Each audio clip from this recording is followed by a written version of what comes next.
Chapter 1, Hellhound 1. The years of bloodshed had finally ended. The war between the humans and the demons that lasted for decades left a terrifying record in the history books as the Age of Destruction. And the day when the victory of the humans has been written down in the books. A neck was hung at the front gate of the Baskervilles, famous for their iron-blooded swordsmen.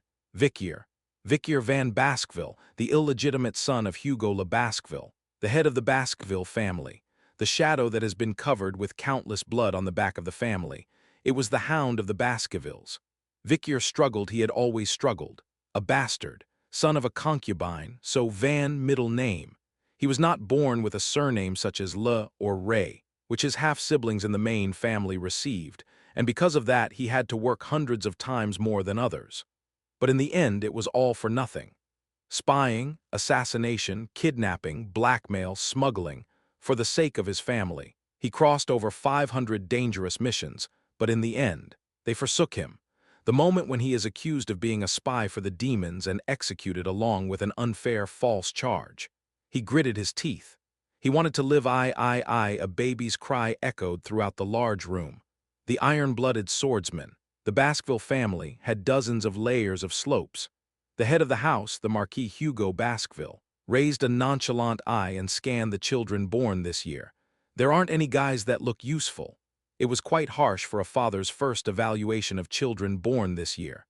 At that time, Hugo, passing through the cribs in the nursery, stopped at one point.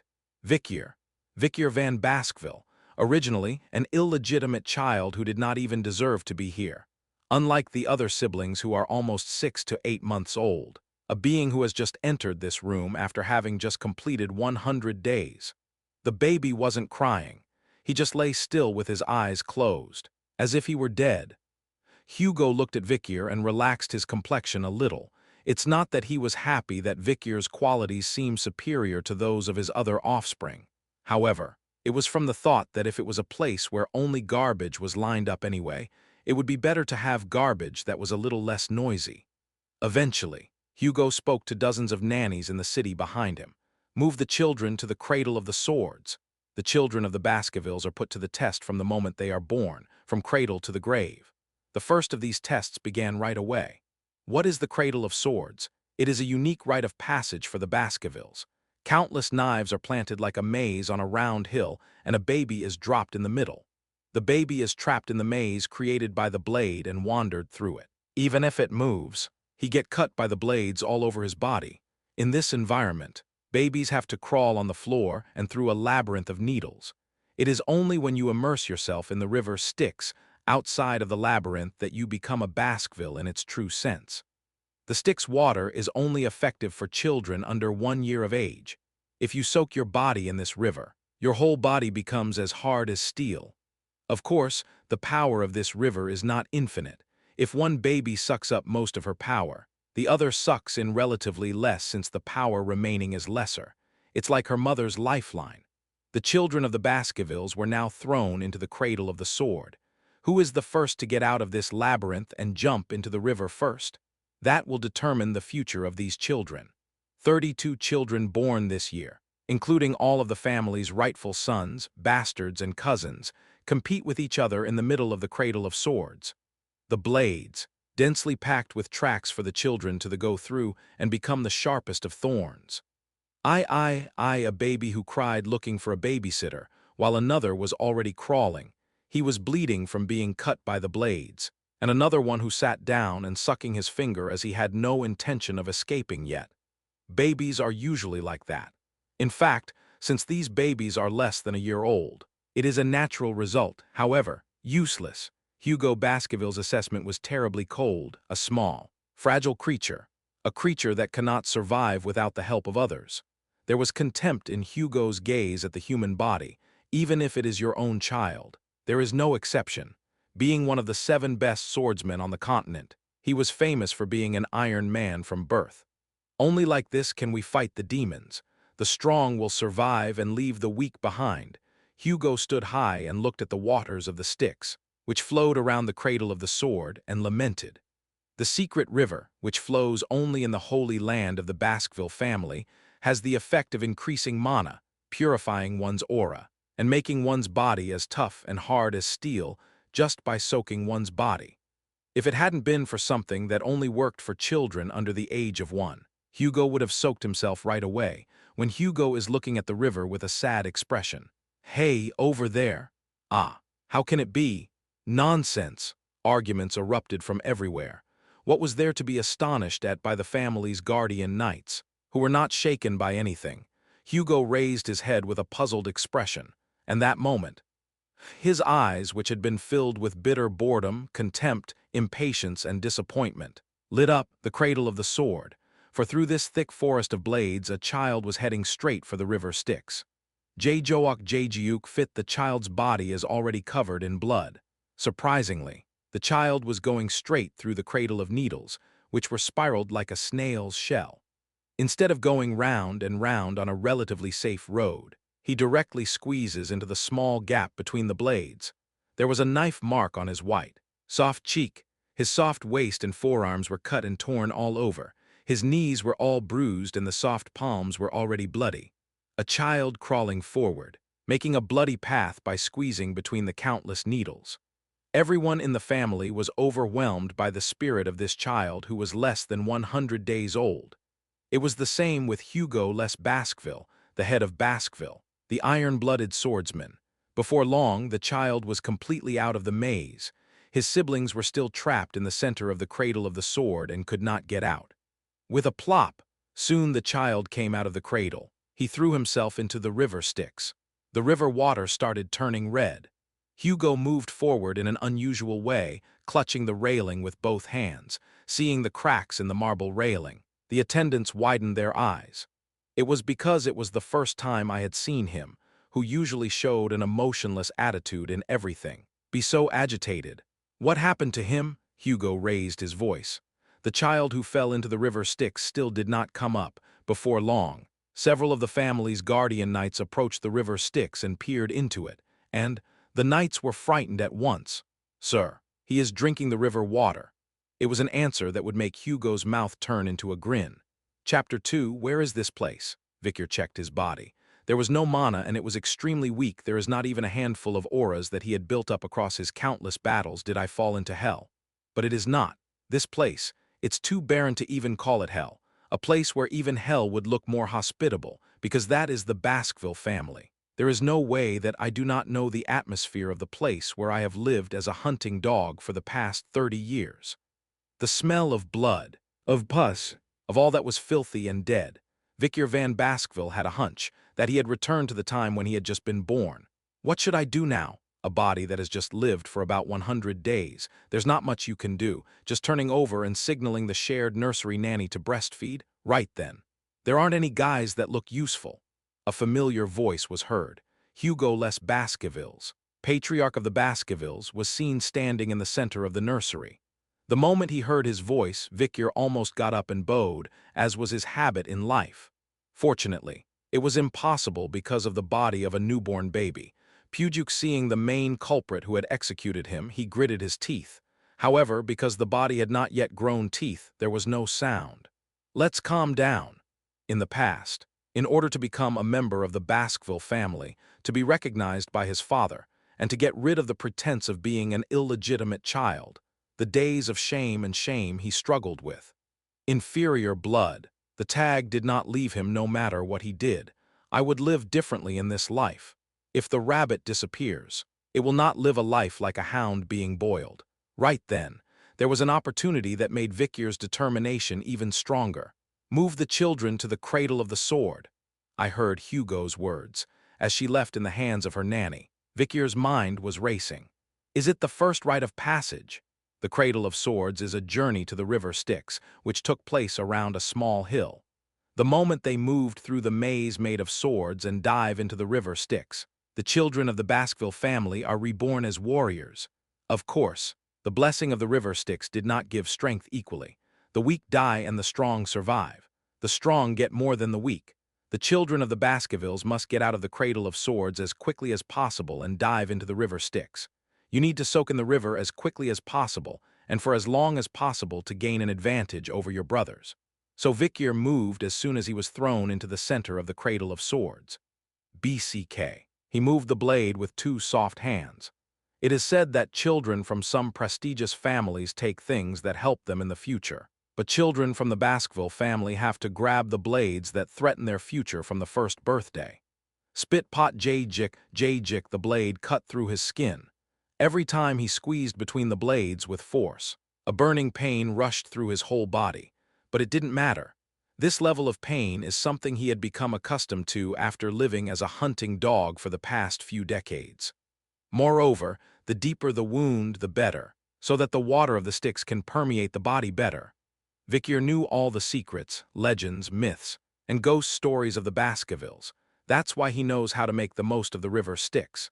Eunggeum, the child's soft body is led to hell by the hound's hardened soul. The blood flowing from his body and going down the ramp indicated the straight route and the shortest distance to go forward. Vicyr continued to crawl in the direction as he continued to bleed.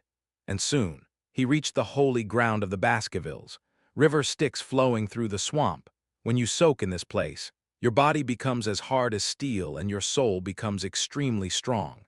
Vicyr threw himself into the river in his fetal position.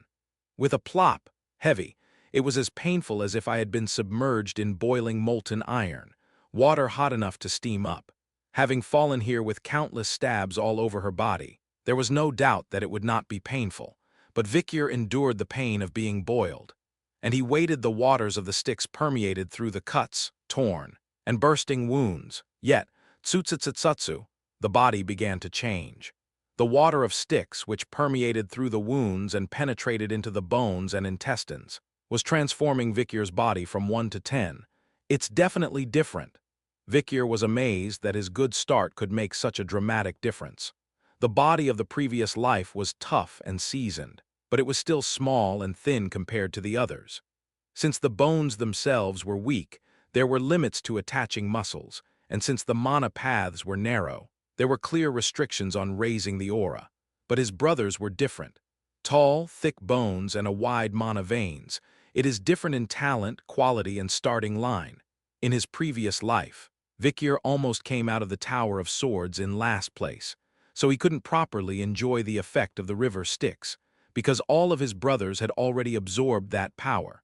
Since then, due to his background as an illegitimate child and poor talent, he has been given only the last rank every time. When others ate healthy food, wore the best stuff, slept in comfortable beds. He ate dirty scarps, wore shitty clothes, slept in dirty places. The achievements obtained by him were taken by his brothers. It was the same in the war with the demons. No matter how many demons he killed, the achievements always belonged to his father or half-brothers. There was little to no reward. It was not only the demons that had to be killed, but also his father's political enemies and humans. He had to spy, assassinate, espionage, ambush, and intimidate the entire 7 families, and in doing so, he raised Baskerville to the top of the 7 families. But what was the result? Execution when the rabbit disappears and the hunt is over. There is no need for a hunting dog. Accused of conspiring with the demons, Vicyr was executed while bearing all the dirty sins of Hugo. His sin was only one: knowing too much. Vicyr gnashed his teeth. The teeth that started to grow in the mouth collided fiercely before he knew it. The water of the Styx rushed in following the fury that reached the marrow within the bones, and soon changed the bones thicker, the flesh tougher, and the mana barrel wider. Of course, the burning pain continued to creep in, but it didn't matter. Vicyr even started drinking water. He was thinking of strengthening the internal organs as well. He was thinking of an old legend passed down in the Baskervilles. A long time ago, there was an invincible warrior in Baskerville, right? The strongest swordsman who did not even get a single scratch on his skin, let alone a bone, even when hit by an axe. But his end was truly absurd. A poisoned arrow shot by a rival from another clan struck him in the heel, and he died from the aftereffects. It was because, when he was a baby, his nurse grabbed him by the ankles and dipped him upside down into the Styx, leaving a relatively weak spot where the water didn't reach because of the nurse's palms. It shouldn't have that kind of part. Vicyr did his best to stir himself in the river. He twisted his body as best he can, leaving no part untouched by the water. In the meantime, the wound opened and opened, but it was even better. because the water can permeate well into the body. Bubbling, bubbling, the blood drained out and his body started turning numb. He was out of breath and wanted to get to the surface as quickly as possible. But it can't be. The river Styx never accepts a child once it has left its arms. If only the head was exposed to breathe. Only the head would no longer be protected. So Vikir desperately held on to the stone in the river. He continued to stir his arm so that the river water could touch the palm holding the stone.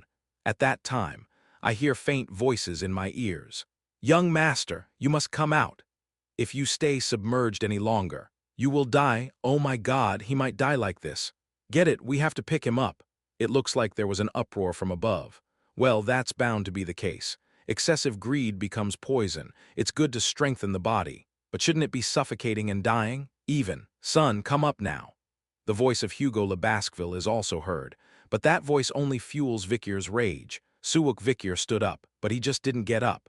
Gulp, gulp, gulp, gulp, drink the water of the river Styx in your mouth, to the very end, and puha as soon as you come up. Breathe in the air to your heart's content.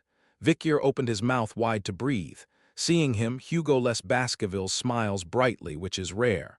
"Ha ha ha. Look at this guy, didn't your teeth grow back then?" Hounds boiled in boiling water exposed fangs. Chapter 3 Baby Vikir. He was lying in the darkness of the shared nursery. There is not much you can do with the body of a child who can't even control his body. He just sucks on his nanny's milk and thinks over each situation before returning. 8 years old. He felt mana for the first time. In the world. He was a talent worthy of being called a genius, but within the Baskervilles he was just mediocre. 15 years old. He has accumulated 1 circle-level mana. His sword was able to light up an aura, albeit faintly. 20 years old. He started putting himself into action in earnest. He mainly took on missions such as assassination, spying, and subjugation of barbarians. 25 years old. Is it because the ship lived more fiercely than others? Descendants of the Baskervilles had mastered swordsmanship at a level they hadn't reached even in their 30s. 29 years old. The limits to which an illegitimate child were clear. The direct descendants, who had lagged behind for a while, began to run ahead of him as soon as they gained practical experience, and soon disappeared so far forward that he couldn't even see them. 30 years old. The gates to the pandemonium were opened and countless demons began to invade. 35 years old. He endured the era of destruction, accumulated a lot of practical experience, and killed more monsters than anyone else. 39 years old. He won the war for the Empire. It was a valuable victory for the humans. 40 years old. A hunting dog that had been loyal throughout its life, but the Baskervilles did not reciprocate that loyalty. What came back was the slander and false accusation of colluding with the demons. And then it was the guillotine.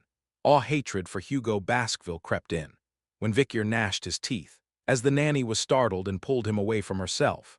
"Ah, the young master goes through this sometimes." She put Vikir in the cradle and got up. Now that her shift is over, it's time to switch to another nanny. But Swoop, the nanny, who should have gone through the door as usual, looked around her and then went to the bed across from her. "Come on, young men, eat up." The nurse started breastfeeding some of the children she had nursed earlier. The children of the Baskervilles are raised together in one room. It is to raise all children equally. But what mother would treat her own child and her half-brother the same? Some mothers memorized the characteristics of their children well and would tell the nanny and ask for a longer breastfeeding sessions. Of course, for Vikir, who did not know who his mother was, so he had no choice but to set aside all expectations. At least until you can get food and eat it with your own hands. You will have to grow up to be able to do anything quickly. Right then, something unexpected happened. The nanny, who looked around her, approached Vikir's cradle again. "Ugh, why would Madam want to bring this to Master Vikir's cradle, lady?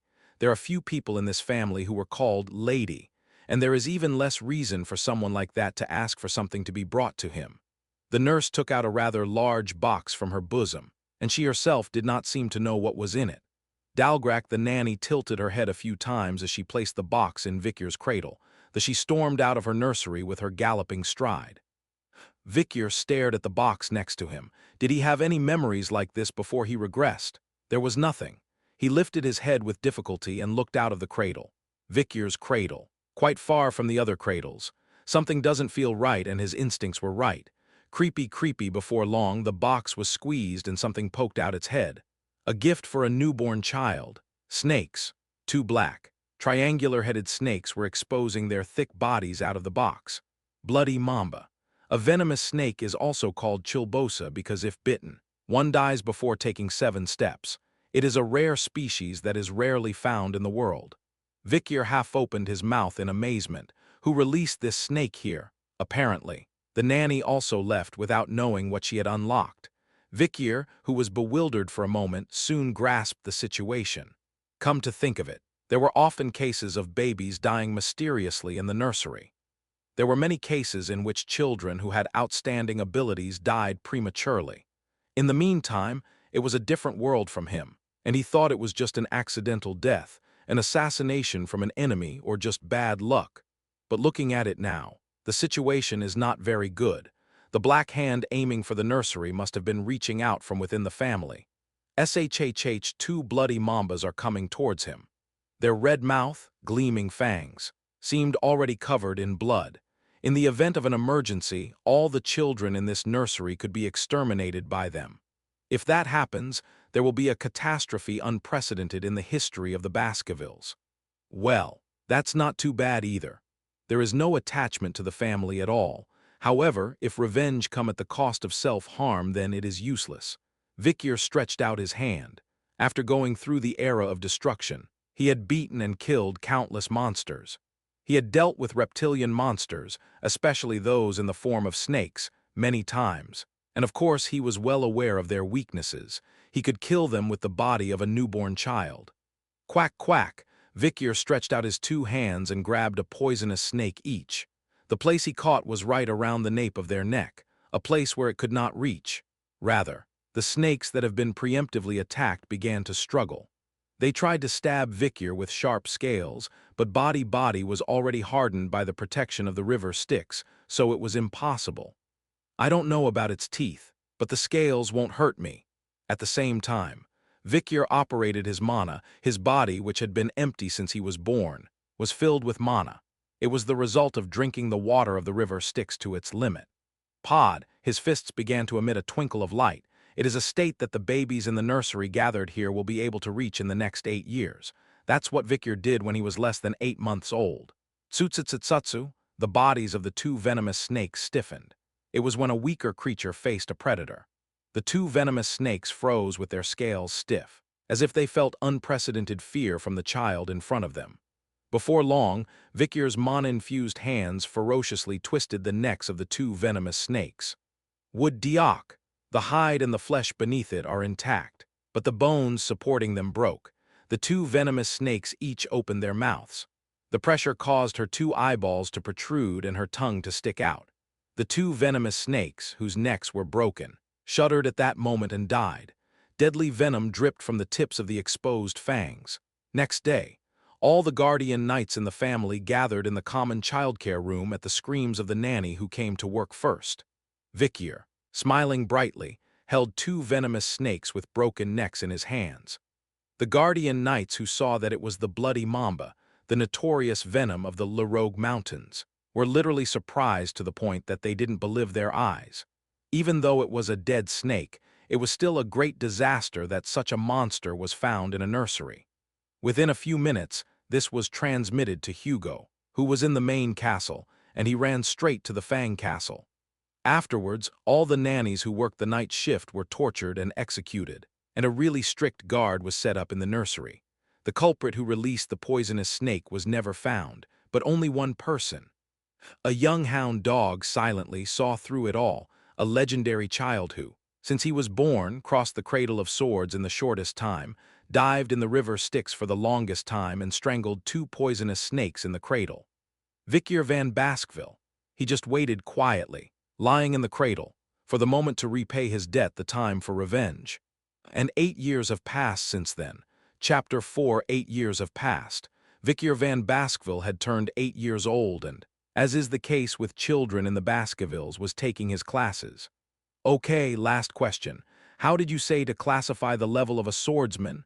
Vikyr replied with a calm expression. Regardless of swordsmanship proficiency, a swordsman who does not know how to load mana into a sword is a sword beginner, a state that knows how to load mana into the tip of a sword.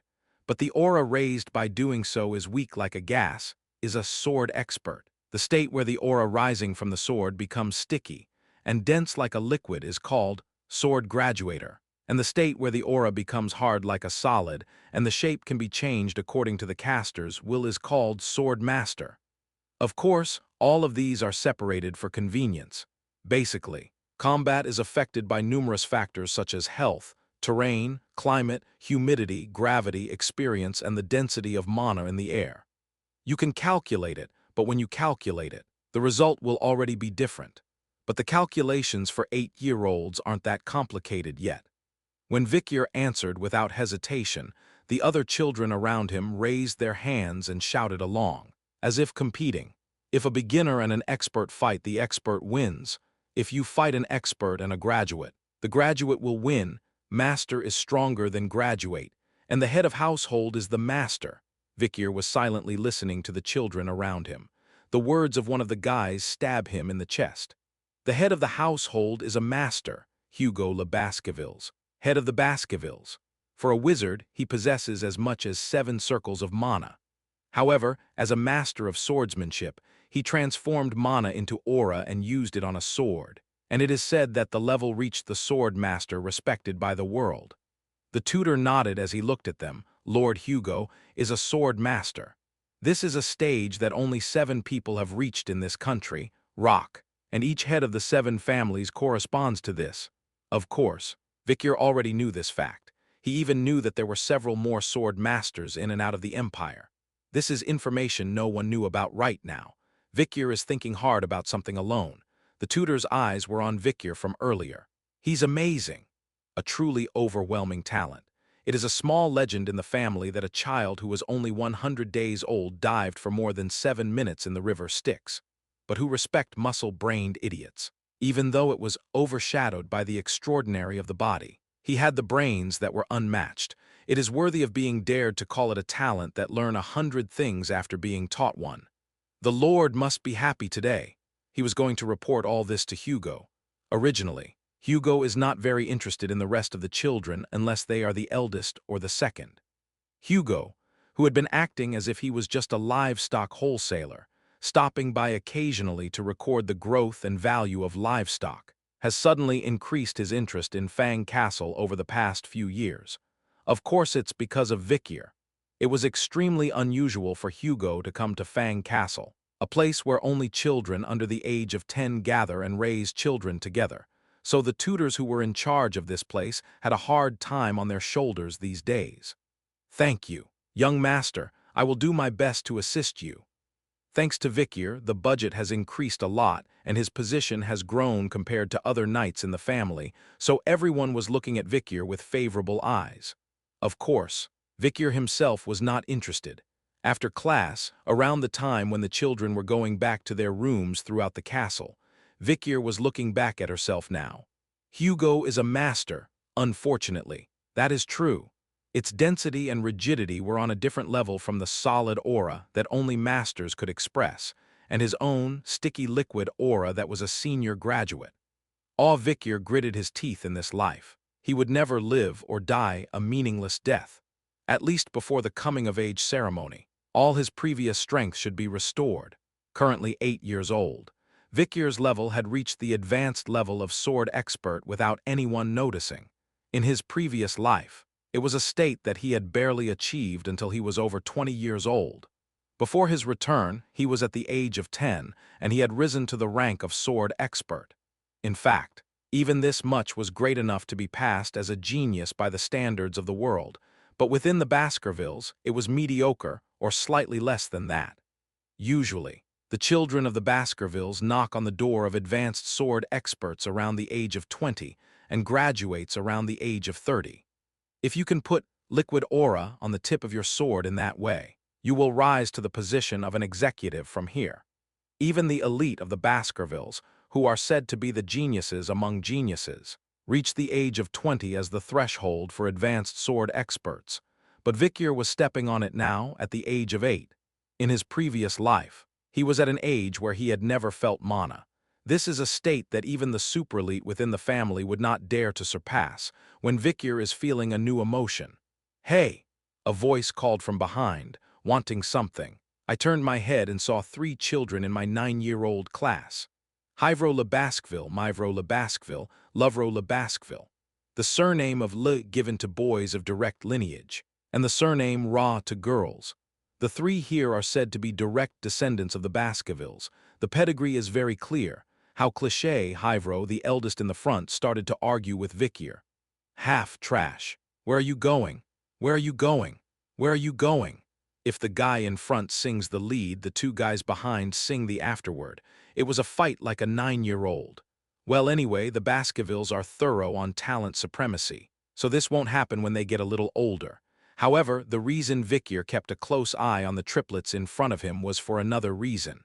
The trident of Hugo Baskerville. In 10 more years, those guys will grow into quite troublesome enemies. In fact, before returning, these are the 3 hounds who tenaciously pursued and stabbed Vikir, who escaped through the siege. Come to think of it, these guys have been harassing me a lot since I was young. Vikir's growth was very slow when he was young because they took away so much food. During various evaluations, he sneakily stepped on his feet and backstabbed him. Because of that, there were many times when he almost died on various missions in the wind that caused him to lame a little. Flash! Vikir's eyes turned red. Uncowingly, the triplets, who had just turned 9, giggled and surrounded Vikir. "Hey, trash! You said you submerged in the sticks for 7 minutes, and what strangled 2 vipers in the cradle? Bluff a little bit. Where can a guy who is only 8 years old lie? Lie! Lie!" Hive, the most vicious of the 3, took a step forward. "Can you do this?" At the same time, a small sphere glows faintly above the palm of his hand. The young children of the Baskerville family are different from the majority in mana sensitivity and mana management. It was already possible to condense mana and gather it in a circle. It seemed that he hadn't been able to put it on his sword yet, but even so, it was enough to be praised as a genius in the world. Of course, even within the Baskerville family, he can be praised for being quite talented. This is a talent. Do it soon too. See how much mana you can take out. Look, look. The triplets continued to push Vikir. Vikir looked at the lump of mana that Lovro had created, a mana sphere the size of a child's fist. Yeah, at that age, they should be good enough to do that. But Vikir had already done that much at the age of 8 months, when he strangled 2 poisonous snakes in the cradle. Since the mana proficiency of 8 years after the return was added to the 30 years before the return. Where does that level reach? Vikir looked around him once. There are not many things to worry about in the Fang castle where only children live. The few guardian knights and tutors are now all out to the outer castle. The power of Vikir was expressed. Vikir, who raises his palms high and started collecting mana. Seeing this, the faces of the triplets turned into astonishment. Nothing was created on Vikir's palm. The triplets put on a dazed expression for a moment, then started laughing loudly. "Ahahaha. You little shit, could it be that you couldn't even respond to mana until you were that old? Couldn't you? Couldn't you?" The guys are so intent on ridiculing that they even shed tears.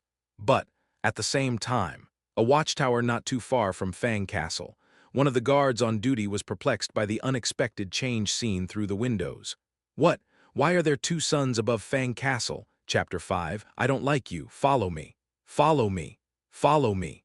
The 9-year-old triplets of the Baskervilles, Hyvro, Myvro, and Lovro, started dragging him. 8-year-old Vikir thought with his mouth shut. In my childhood before returning, meeting these guys was as terrifying as meeting a god of death. Decades later, these guys were also involved in his own execution. Above all, these are warriors who will be so outstanding that they will be called the Baskervilles Trident or Hugo Baskerville's Trident in a decade or so. Aren't they youngsters who will make great achievements for the Baskervilles? So it was necessary to nip the buds in advance, in order to devour the Baskervilles in the future. I'm afraid of you guys. Is this the right way to do it?" Vikir looked up and cried like a child who was scared. As he said to the triplets, scoffed arrogantly, "Shouldn't we rather go to a place where no one is around?" Then the triplets giggled. "So you know what honor is?" "Ah yes. Ah yes." Beating in a place where there are many eyes is a nuisance even for triplets. They would break Vikir's arms, cover his mouth, and drag him to a secluded place. Fang Castle is a castle that has been built for a long time, and there are many secluded and nooks and crannies, like a building that follows the old architectural style. Crossing the submerged cellar entrance, past an abandoned food warehouse and an unrepaired crack, up the spiral staircase, the triplets were dragged into a secluded room in the hallway where they didn't wear their bikinis. The captain, Hyvro, said with a smile, "If you scream, one place might get cut off. Well, if you go to the infirmary in time, you should be able to attach it. You can attach it. You can attach it." I can't believe that I'm 9 years old when I take out a dagger from my waist and see her smiling darkly. Are young children more cruel? Children laugh while taking off the head or wings of insects and stepping on them to kill them. Even ordinary children do this. But the children of the Baskervilles, needless to say, were far ahead in this. These three little demons surrounded Vikier. "I heard you dived for 7 minutes in the river Styx." I laughed for a while after hearing that brag from the nanny. Laughed. Laughed. Hyvro nodded to the youngest, Lovro, who was next to him. Then Lovro smiled and nodded his head, then went back to Vikir's back and covered Vikir's nose and mouth with both hands. Hyvro looked at Vikir's face and laughed meanly. "What about 7 minutes? If you can last for 3 minutes, I will cut off my finger. I will support you. I will support you." Low Bro puts even more pressure on Vikir's hand, which covered his nose and mouth. I could feel innocent malice from his tightly clasped hands, as if he wouldn't allow me to take a sigh of breath. Hyvro and Middle Bro are smiling brightly, holding both arms tightly in the hope of subduing Vikir. But the triplets turn his head with a puzzled expression, for Vikir stood still, not moving at all, watching the triplets. "Heh. Do you want to hold on? There is quite a bit of spirit. Let's see how far it goes." See you. See you." The triplets give more strength to their hands. 1 minute passed like that, since he didn't even raise his mana. He would be short of breath as a kid. But Vikir just stands there with calm eyes, just like the first time. "You're holding up pretty well, kid. Kid. Kid." The triplets were busy tightening his hands, not realizing that the smiles on their lips were slowly fading away, and he was over 2 minutes. The triplets had stopped talking a little. The time surrounding the still-standing Vikir began to feel too long. "What is this child? Is he not breathing?" "No. No." Lovro shook his head.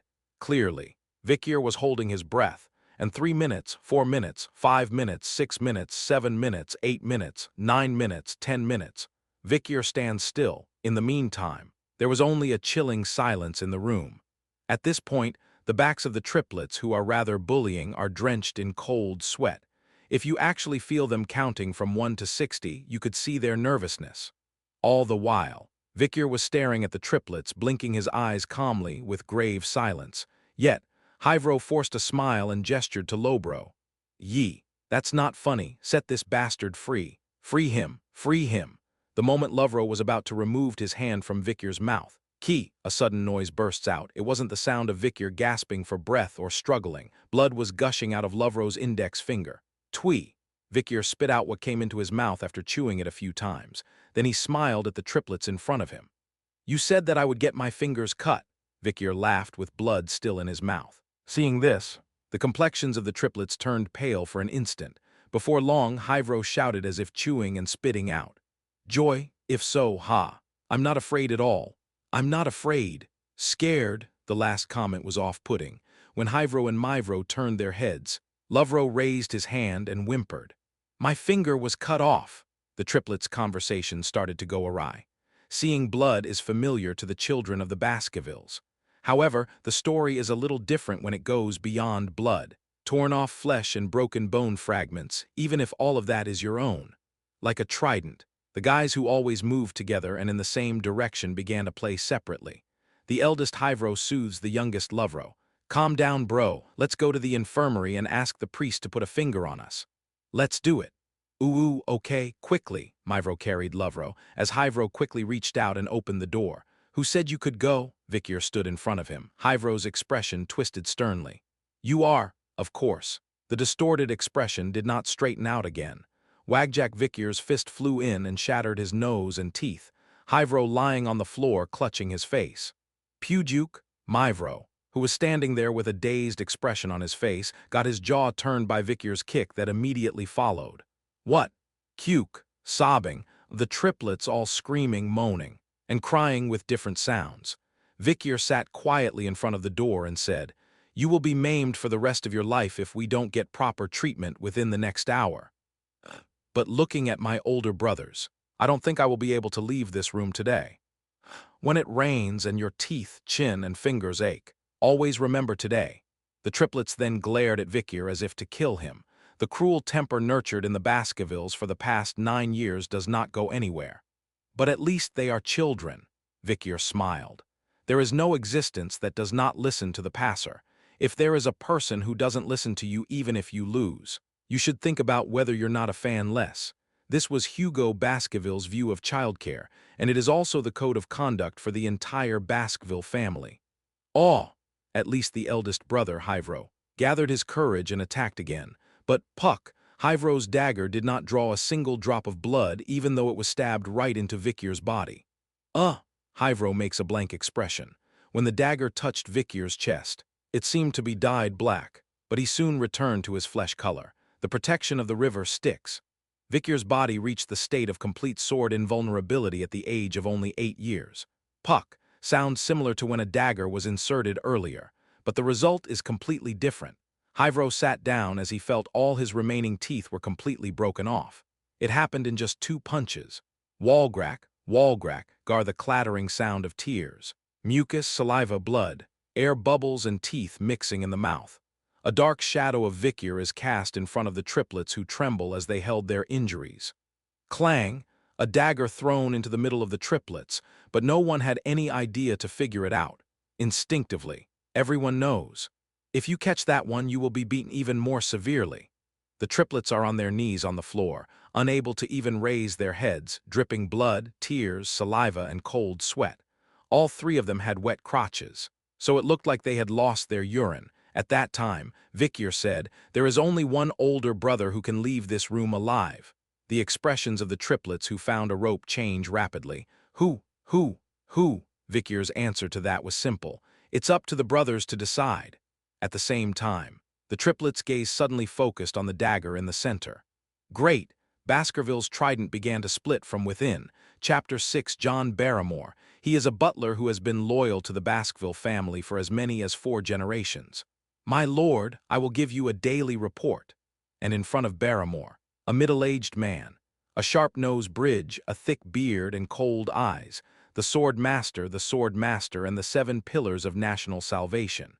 Hugo le Baskervilles, the most famous swordsman of Baskerville, was looking at Barrymore with an expressionless face.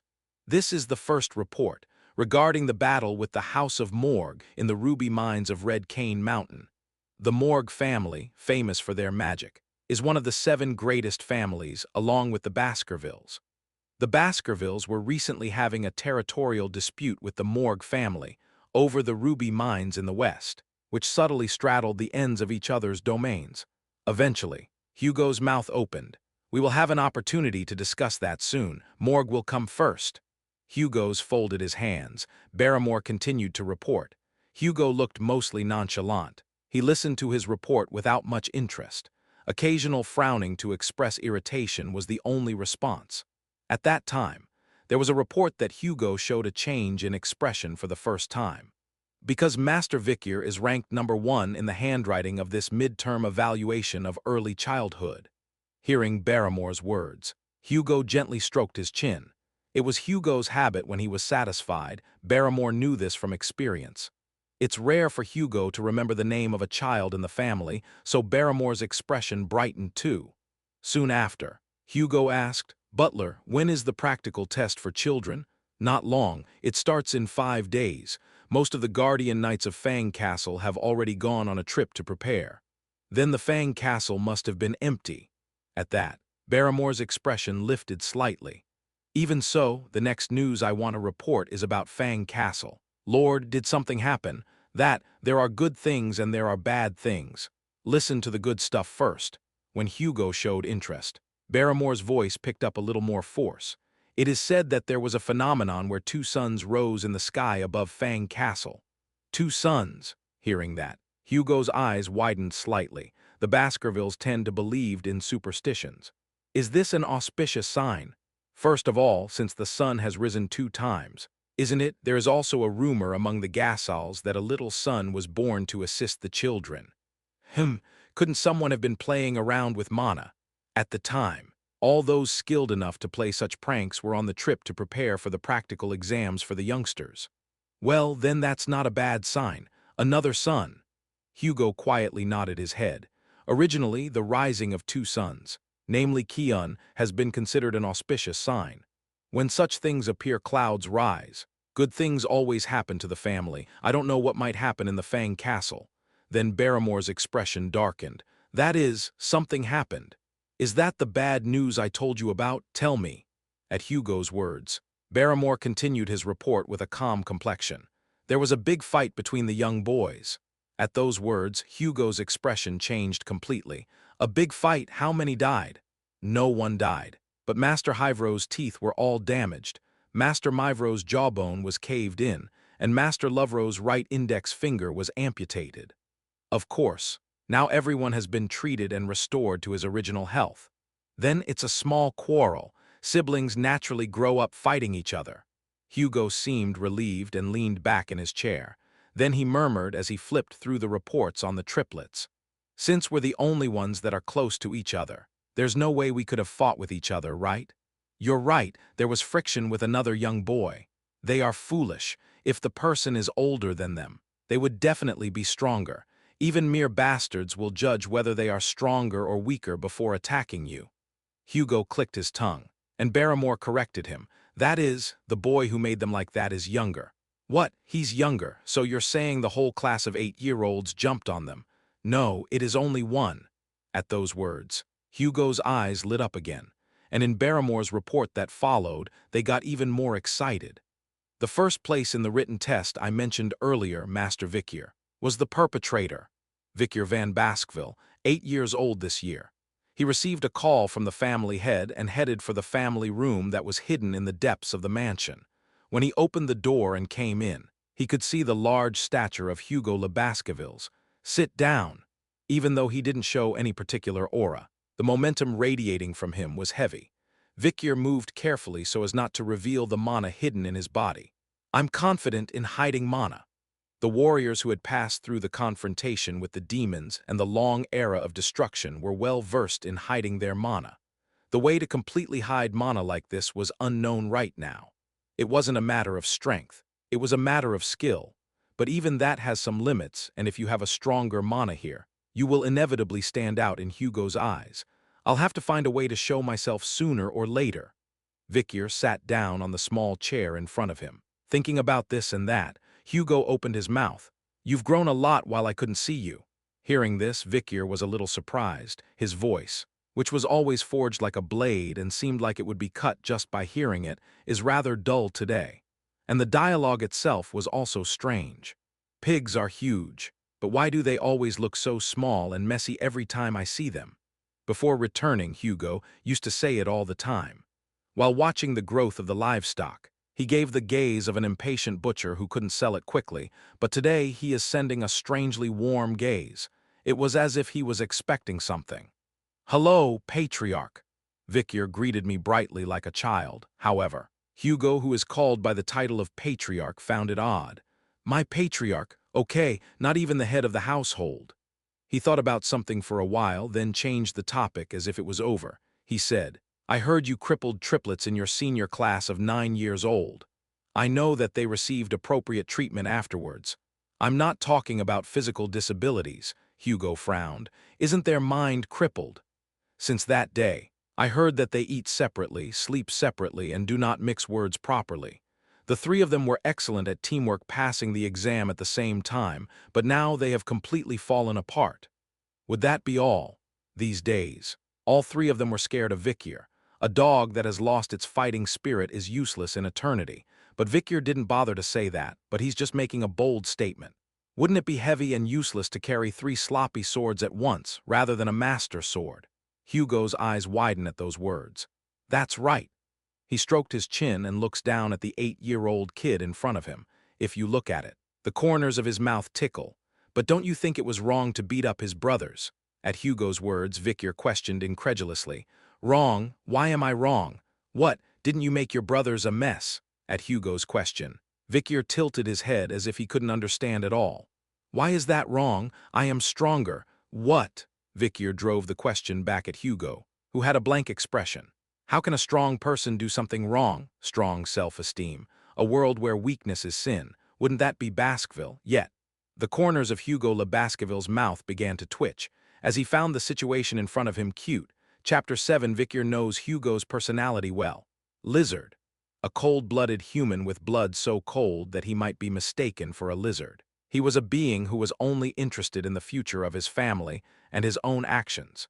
He is a human who thought of everyone but himself as a tool, especially as a weapon. Weapons basically exist to harm others, and it is unimaginable that weapons independently show mercy or hesitate. It is also natural that the more weapons he nurtures, the better they would be at killing, so it was quite possible that Hugo's gaze at Vikyr was gradually colored with satisfaction. Do you think you are innocent? Yes, rather. My brothers were wrong. What did they do wrong? They were weak. A world where weakness is sin. Wouldn't that be Baskerville? Vikyr's words ran right through this core family motto of the Baskerville. It is not a sin for a lion to hunt a deer. It was the providence of nature that the strong win against the weak, and insisting that it should be divided into crime and punishment is just foolishness. It was Hugo's teaching behind the tutors which stuck in his ears like nails during his childhood. So the older brothers bullied me first, even if I try to whine. It's useless. Before his return, Vikyr explained his innocence and the sins of his brothers, as a normal child would usually do, but Hugo only expressed contempt. And those eyes were the same until the last moment when he knelt on the guillotine at the execution site. Meanwhile, Hugo Le Baskerville, he clasped his hands together and covered his mouth, and he said in a low, subdued voice, "Your brothers were here before you. They forgave you." Vikyr didn't bother to answer. You can tell that he has the experience of keeping Hugo's side for a long time. Perhaps the triplets did not give Hugo an answer to their liking, and instead annoyed him. I must have been very intimidated, and what about forgiveness? Vikyr replied in an emotionless voice. It's okay if they are scared. Hugo paused for a moment. Finally, Hugo let out a faint laugh. That's right. When I wanted to the successor, I had to work hard to become the successor. It was quite an unfamiliar sight for Hugo to talk about himself. By the way, he had to become the successor. Can he say that by just working hard? Vikyr, who was worried for a while at the first sound he heard, soon understood. Hugo had risen to the position of head of the household by killing all of his older brothers. Right, he only heard that the eldest son is unconditionally the one who inherit the family. Even the position of successor could be acquired. It was the moment when he realized the true nature of the Baskervilles again. Hugo asked again, "Whatever, the older brothers reached out first to forgive you. Do you still not feel guilty?" Vikyr looked at Hugo in silence for a moment. The warm eyes of his father, which he had never received in his previous life. However, the already salty and cold frozen heart can never be melted with such feeble warmth. When was it before returning? The last daughter of a family destroyed by the Baskervilles once visited Hugo in person. After a long time, she became a nun and gave a mass saying, "I forgive you." And Hugo, who heard the contents of the mass, said this. Wouldn't forgiveness be just an excuse for the weak who have no power to take revenge, excluding the honorifics? The lines are exactly the same as Hugo's at the time. In an instant, Hugo's eyes widened. Ha ha ha ha ha! The sound of laughter so loud that the windows trembled resounded throughout the room. Hugo leaned back in his chair with a look of supreme satisfaction. This is how my child should be. It was the first time Vikyr had ever seen him express his emotions to this extent towards his son. The conversation with Hugo ended here. Barrymore, Hugo, who had summoned the butler, his face returned to the stoic face he knew before, but the warmth of the embers still lingered in his voice. Give Vikyr the key to the food storage. Hearing this, Barrymore's eyes widened. Children in the Baskervilles always eat the same food until they are 15 years old. Water and haggis.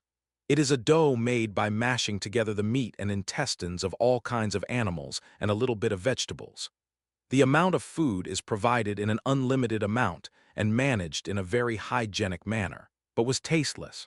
So the children of the Baskerville family are crazy about sweets and chocolate that are sometimes given out when the children get good grades. It is a system that inspired children at a very low price, cultivate a sense of competition, and further develop them into great members of Baskerville. Knowing that, Hugo asked Vikier, "Do you have any snacks you want to eat?" Then Vikier answered with an innocent smile typical of an 8-year-old child. "Chocolate." Hugo looked at him and nodded his head. He must be thinking to the extent of I even have a cuteness suitable for my age. Barrymore also smiled. Hugo beckoned Barrymore. "Go to the food pantry and take out as much chocolate as you want. But don't be too greedy, just carry what you can." "Yes, my lord." Barrymore took Vikier's hand and headed for the door. As they were leaving, Hugo spoke up, turning his back to the door. "Perform well at this midterm evaluation." It is unusual to receive such encouragement, but what followed was even more unusual. "Don't lose to direct descendants." At those words, Vikier's eyes turned red, like two suns. "We greet Master Vikier." Barrymore took Vikier to the kitchen outside the infant castle. A few chefs followed suit, politely greeting him, the food storage deep underground. The cold air blew through the cracks in the stones met with the warm air from outside, creating a slight mist. Barrymore held up his hand to dissipating the mist inside of the warehouse. "It's just a matter of managing mana, but it's not something that makes you feel embarrassed when the old butler did it." Vikier went inside. The food eaten by the guardian knights in the family members over the age of 15, and other servants was neatly arranged. "Candies and jellies are over here, young master. If there is anything you would like to cook separately, I will ask the chefs to prepare it." At Barrymore's kind invitation, Vikier shook his head. "Just chocolate." At that, Barrymore looked down at Vikier with a slightly sorrowful look. "How much chocolate do you want to eat? When you're over 15, you'll be able to eat as much as you want." It was a sincere advice. The chefs in the back took out the finest chocolates from the shelf while paying attention to the butler. "This is the finest chocolate that the women of the House of Morgue, who are reputed to be gourmets, enjoy eating. This time, we also got a few cans from our side. It is said that the flavor becomes more intense if you add nuts from the south and honey from the west." But Vikier shook his head. "I don't need anything processed." "Yes." Barrymore and the chefs looked puzzled. Vikier opened his mouth. "I need coca beans, the type with a very strong flavor." Hearing that, Barrymore tilted her head. The raw material of chocolate is coca beans, however. Unprocessed coca beans are bitter rather than sweet. After hearing the chef's report, Barrymore spoke up. If it's beans with a strong flavor, it is said that there is." In the past, the family lord personally led the senators in the family to subdue the barbarians on the western front of the territory and cultivated the vast jungles of the area as farmland. It is said that 1 grain of bloody bean, a local specialty, can make 100 liters of chocolate. "Good, bring it." "How much should I bring?" "As it is." At Vikier's command, the chefs moved.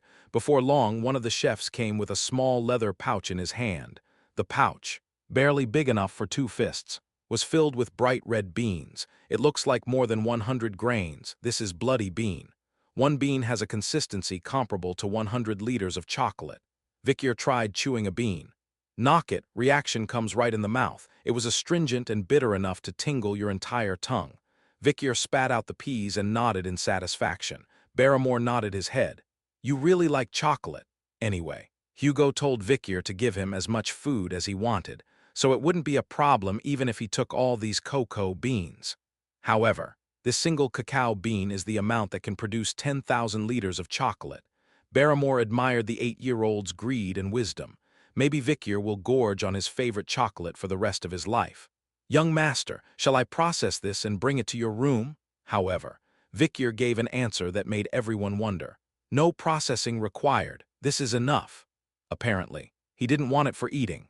Chapter 8. Children in the Baskervilles are tested twice a year, midterm and final assessments, until they are 15 years old. In order to get rid of the stigma of being a family of berserkers, I tend to make the usual liberal arts classes hard. In the first place, the reason why they are called the berserker family is because of the practical test that is so difficult that it is murderous. It was not something young children who had just turned 8 or 9 should go through. The children of the Baskervilles receive a rigorous education. From the point of being able to walk on 2 feet, in order to cultivate basic physical strength, It is made to run continuously on a wide gym and steep hills. You cannot even lie down outside the designated time. The guardian knights become instructors and polish them like crazy. During breaks, they plays with a rubber knife, and when they sleep, it is often beside the corpses of large monsters or small monsters, to get them accustomed to the hideous appearance of their prey and their savage ferocity. And from the age of 8, real training begins, meals changed. In the broth made from boiling chicken bones, various types of fish, which are full of meat, are beaten and boiled until they turn into mush. Then put it in a tough intestine and boiled again to remove the last bit of fat. Haggis, which is a regular meal, is eaten right at this stage.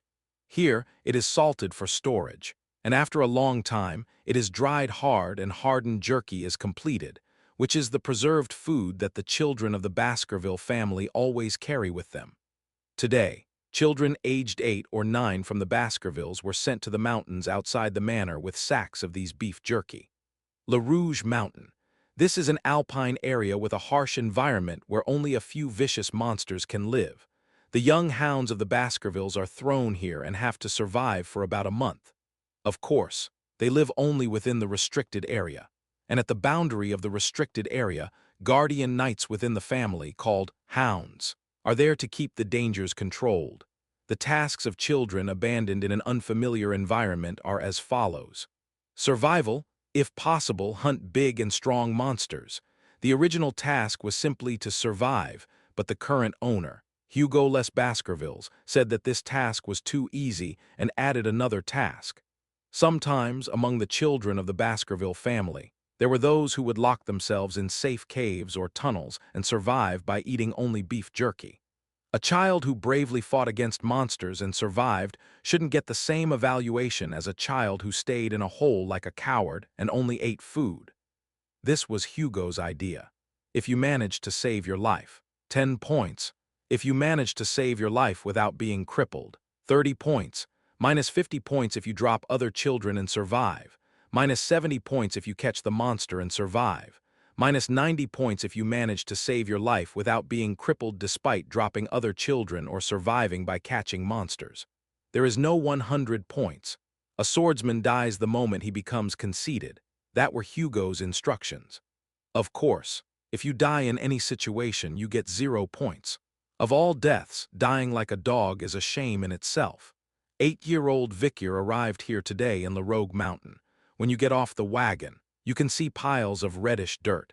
Black ants swarmed on the parched mound. A dry wind blows through the burnt old trees. All I see is dark red hue. The guardian knights spoke up. You have been handed out badges. As soon as you leave this place, you can steal each other's badges.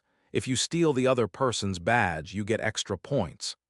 Even if you hunt monsters, bonus points are given. However, points are deducted if you are fatally injured. In case of death, all points are lost. Well, at the time of death, the score is already not a problem.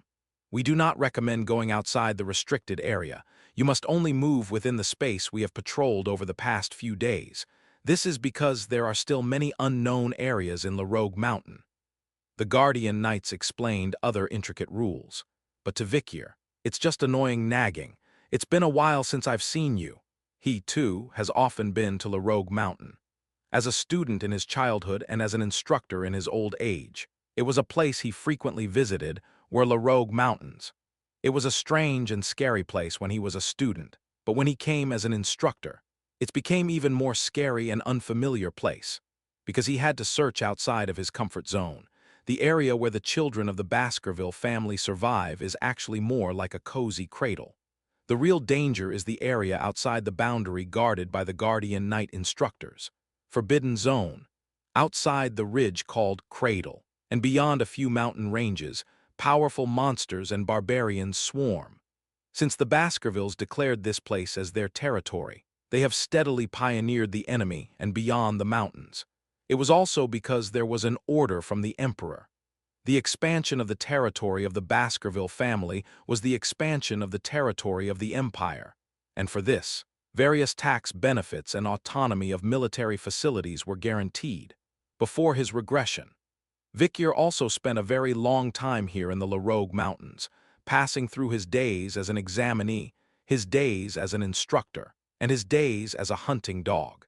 So the environment here was very familiar. Not to mention it was not in the undiscovered zone beyond the ridge, nor in the cradle. But most children seem to feel unfamiliarity and fear in the environment they are seeing for the first time. The dry, crumbling dirt cliffs, the pungent wind blowing from the burned forest, the dry ashes, the unpleasant eyes and cries that can be felt from somewhere. Ugh, this is the first time I've ever been in such a bad weather. It has become more barren than when I came last year. You want me to stay here for a month? 8-year-olds cried. The 9-year-olds were pretending to be indifferent, but their expressions are not good, perhaps because of bad memories from last year. In fact, this test is a battle between 8-year-olds who want to keep the badge and 9-year-olds who want to steal it. For today's 8-year-olds, who will turn 9 next year, this experience will be very important. And in this situation, 8-year-old Vikyr stood still, waiting for the bell to signal the start of his exam. Nearby, 9-year-old children aiming for Vikyr's badge were laughing sinisterly. Is that him? He took a 7-minute dive in the river Styx. Does that make sense? Well, rumor has it that he strangled 2 poisonous snakes while he was in the cradle. You say that the guy with the perfect writing score, let's see if he can do well. A buzzing sound all around, but there is one strange thing. The 3 strongest and fiercest 9-year-olds in the class, Hyvro, Myvro, and Lovro, are somehow silent.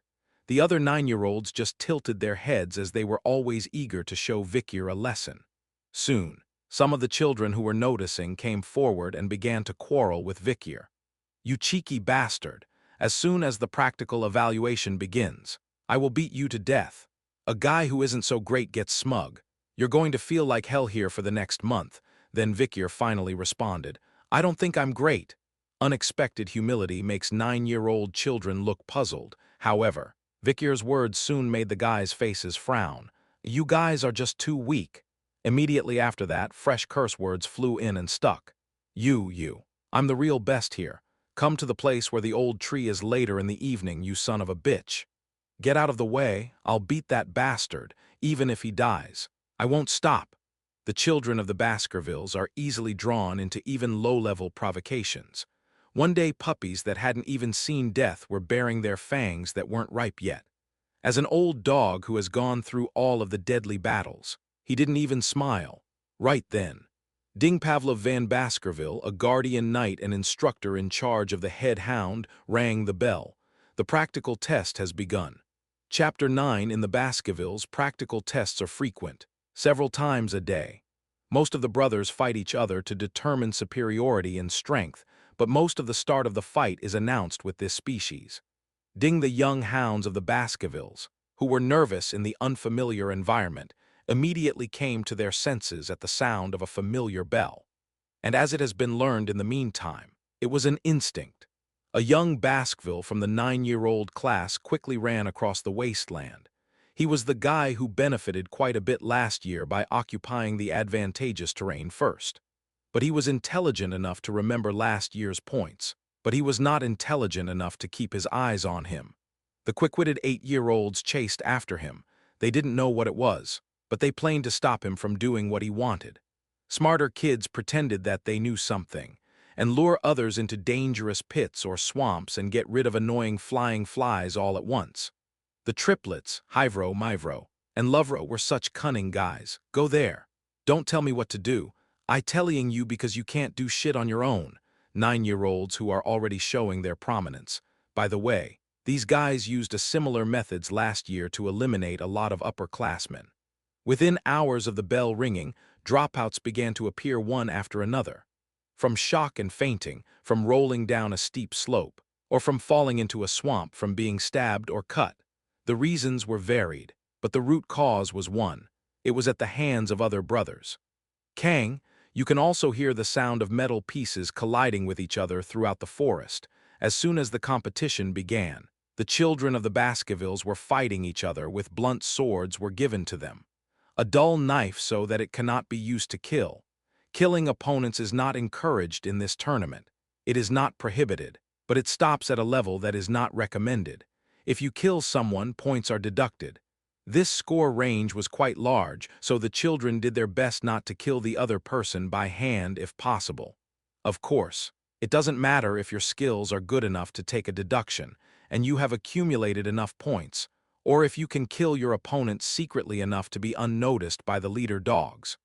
Well, even though the guardian knights who act as guide dogs keep their eyes open 24 hours a day, mysterious deaths and accidental deaths occur frequently during the practical evaluation, so this opportunity may be used to eliminate a rival or a guy you hated. But there was no Vikyr in this fierce competition. Vikyr acted like he had no interest in scoring from the start. All he did was, as soon as the bell struck, to move swiftly out of the reservation and settle down in the wasteland outside the boundary bordering the bouldering zone. Was it here? Vikyr was reminiscing about his days as a student before returning and his days as an instructor.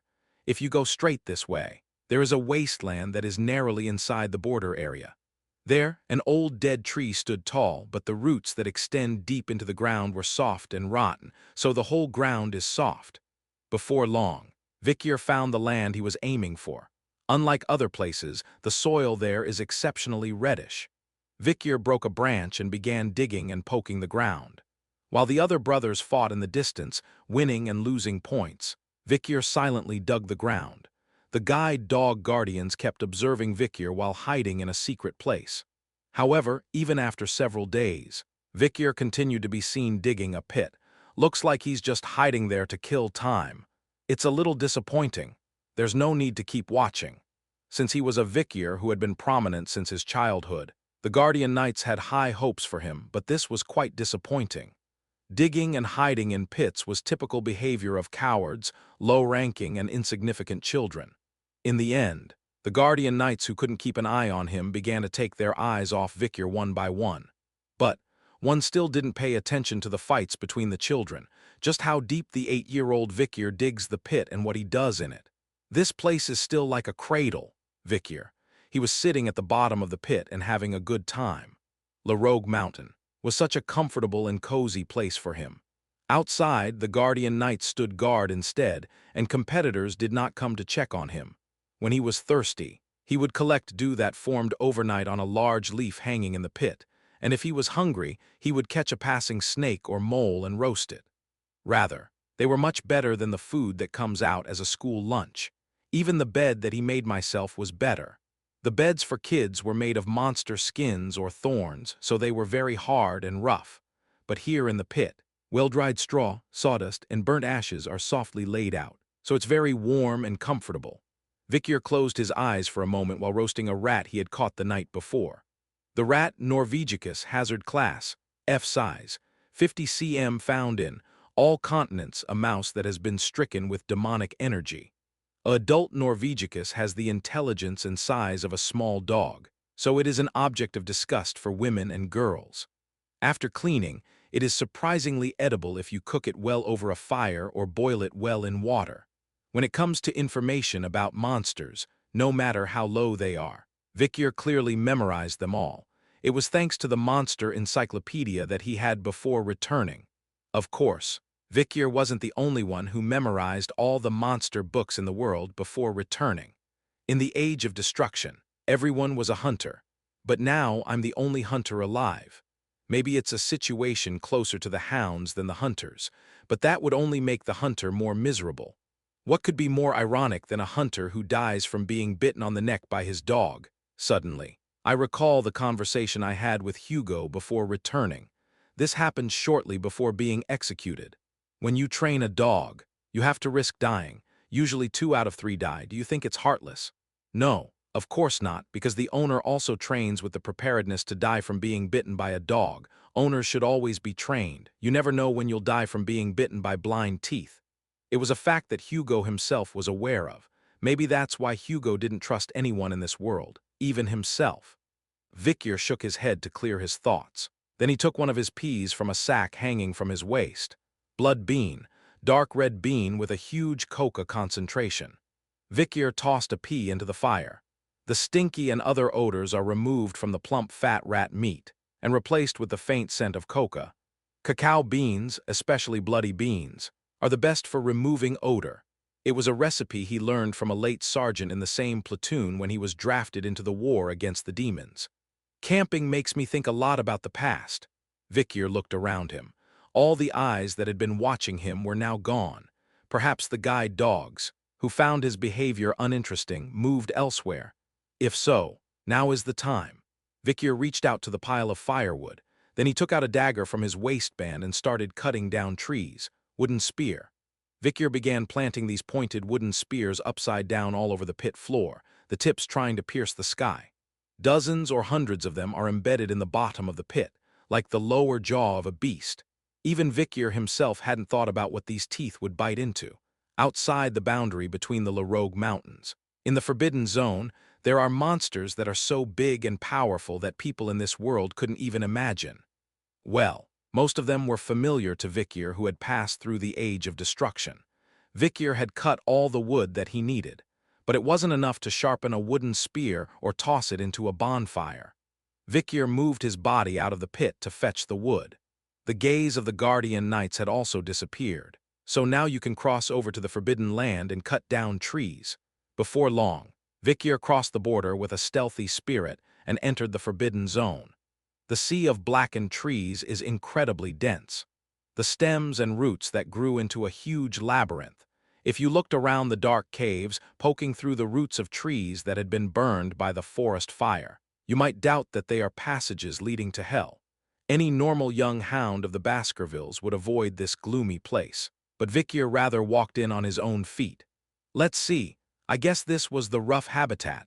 Vikyr wandered through the forest for a long time. When he was an instructor or skirmisher, he roamed around this place as if he were eating, so his eyes were clear as if he was going in and out of his house. Yet, Vikyr found something. Sizzle, sizzle, it's the sound of an ember burning in the ashes. After following the smell of something burning, he finally found what he was looking for. It was a pile of shit. A fire that has not yet been extinguished burns in the blackened pile of dung. As far as Vikyr knew, there is only one monster that was like this. He lifted his head and walked a little further through the trees, and before long he saw the owner of the dung. A large body, sharp teeth and claws, and two eyes that glowed yellow. Hellhound grade, B+ size, 3 million discovery location. Rogue Mountains Part 2 Ridge Akka, the dog from hell. It is a being that unconditionally brings a terrible disaster to those it encounters, and if it is bitten once, it can never survive. The brimstone fire spewing out from the eyes and mouth comes from the embers of the depths of the hell, and does not go out until the life used as fuel is completely burned away. Even in the encyclopedia, there was not much information about this dangerous monster. However, Vikyr has faced quite a few monsters of this type through the Age of Destruction. Finally found you. The reason he came to Rogue Mountain is to meet these guys. Vikyr turned quickly. As soon as the hellhound saw Vikyr, it rushed at him. Kong, Kong, Kong, the roar of a hound pursuing closely behind. As soon as he got out of the way, he threw himself to the side of the hellhound ran past. Hellhound took several steps. Unable to stop, as expected. You're an idiot who only knows how to go straight. Most beings who have climbed up from hell can do nothing but go straight. Even elite monsters like hellhounds show weakness. Grrrrrrr. The hellhound turned around and started pursuing him. Vikyr prepared the following pattern. Drinking water made by collecting 2 days of dew was sprayed and drew a long line on the floor. Flinch!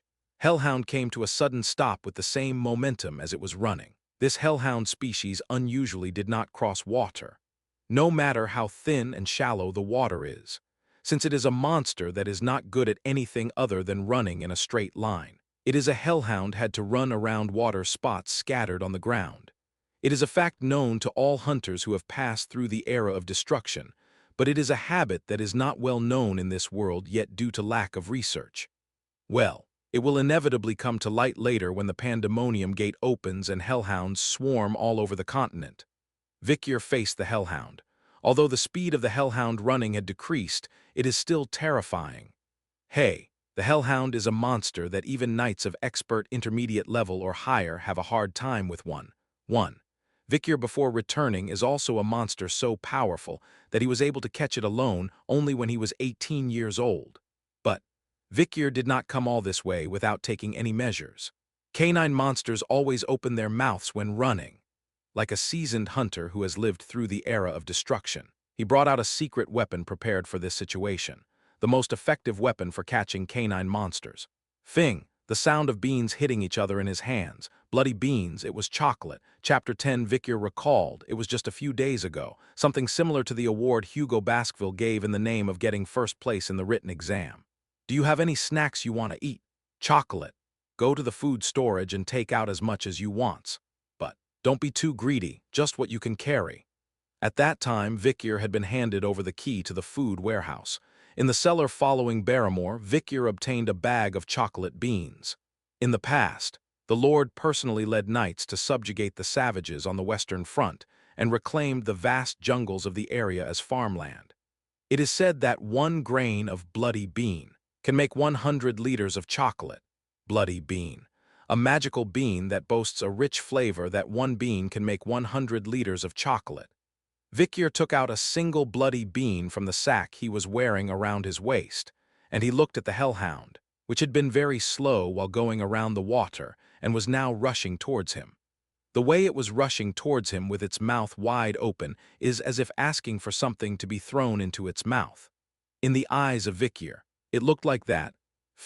Victor flicked with a bean into the hellhound's mouth, and the effects were immediate. Yelp, a hellhound swallowed something that flew into its mouth. The guy started to stagger. Kahang, crack, yep. Its mouth started frothing, and sticky mucus vomit trickled down. It started convulsing. Its heartbeat quickened as if it were going to burst, and it started bleeding from the eyes. As expected. Victor nodded his head. It was a fact known to all hunters who had gone through the era of destruction. That is the fact that canine monsters are weak to chocolate. The substances like chocolate beans are like poison to dogs, even if it was a hound from hell. This was similar. Let's see. Vomiting of mucus, difficulty breathing, incontinence, diarrhea, increased body temperature, increased heart rate, loss of appetite, convulsions, seizures, severe agitation, and then death. Victor grabbed a blunt short sword. Then he walked after the hellhound as it staggered away into the depths of the forest. The blow to the stomach and heart must have come first. The liver is next. However, a hellhound's stomach, heart, and liver were protected by ribs that are harder than steel, and Victor couldn't squeeze through the gaps with the blunt short sword he currently had. In that case, it is best to aim for a place that is slightly off the ribs and still weakened by the chocolate. The answer is height. The lower abdomen, which the hellhound's ribs can't cover, and the kidneys, which are overworked by the toxin from the chocolate. Victor laid his short sword and stabbed it hard. His blade was blunt, so he couldn't cut or penetrate, but it was enough to damage the muscle and kidneys beneath. Kang, the more the shock comes to the kidney, the weaker the kidney and the stronger the toxins. The hellhound dropped on the floor, slowly died. Victor cut off the last breath of the hellhound, which had become irresistible. Hellhounds are monsters of the canine family, and at the same time, they are monsters of the hell who roam around with the hellfire swallowed in their stomachs. If you don't kill it, you won't know when it will become a threat again, like an ember reviving from the ashes. I'll have to take care of it. Victor raised his short sword and completely extinguished the hellhound's last spark of life. Puck, puck, puck, wow, with his blunt short sword. There was no answer other than to beat it. Yet, an amazing thing happened. Tsutsutsutsutsu. When the hellhound died, an intangible aura escaped from its corpse and settled into Victor's body. What many people call experience, effort, or karma.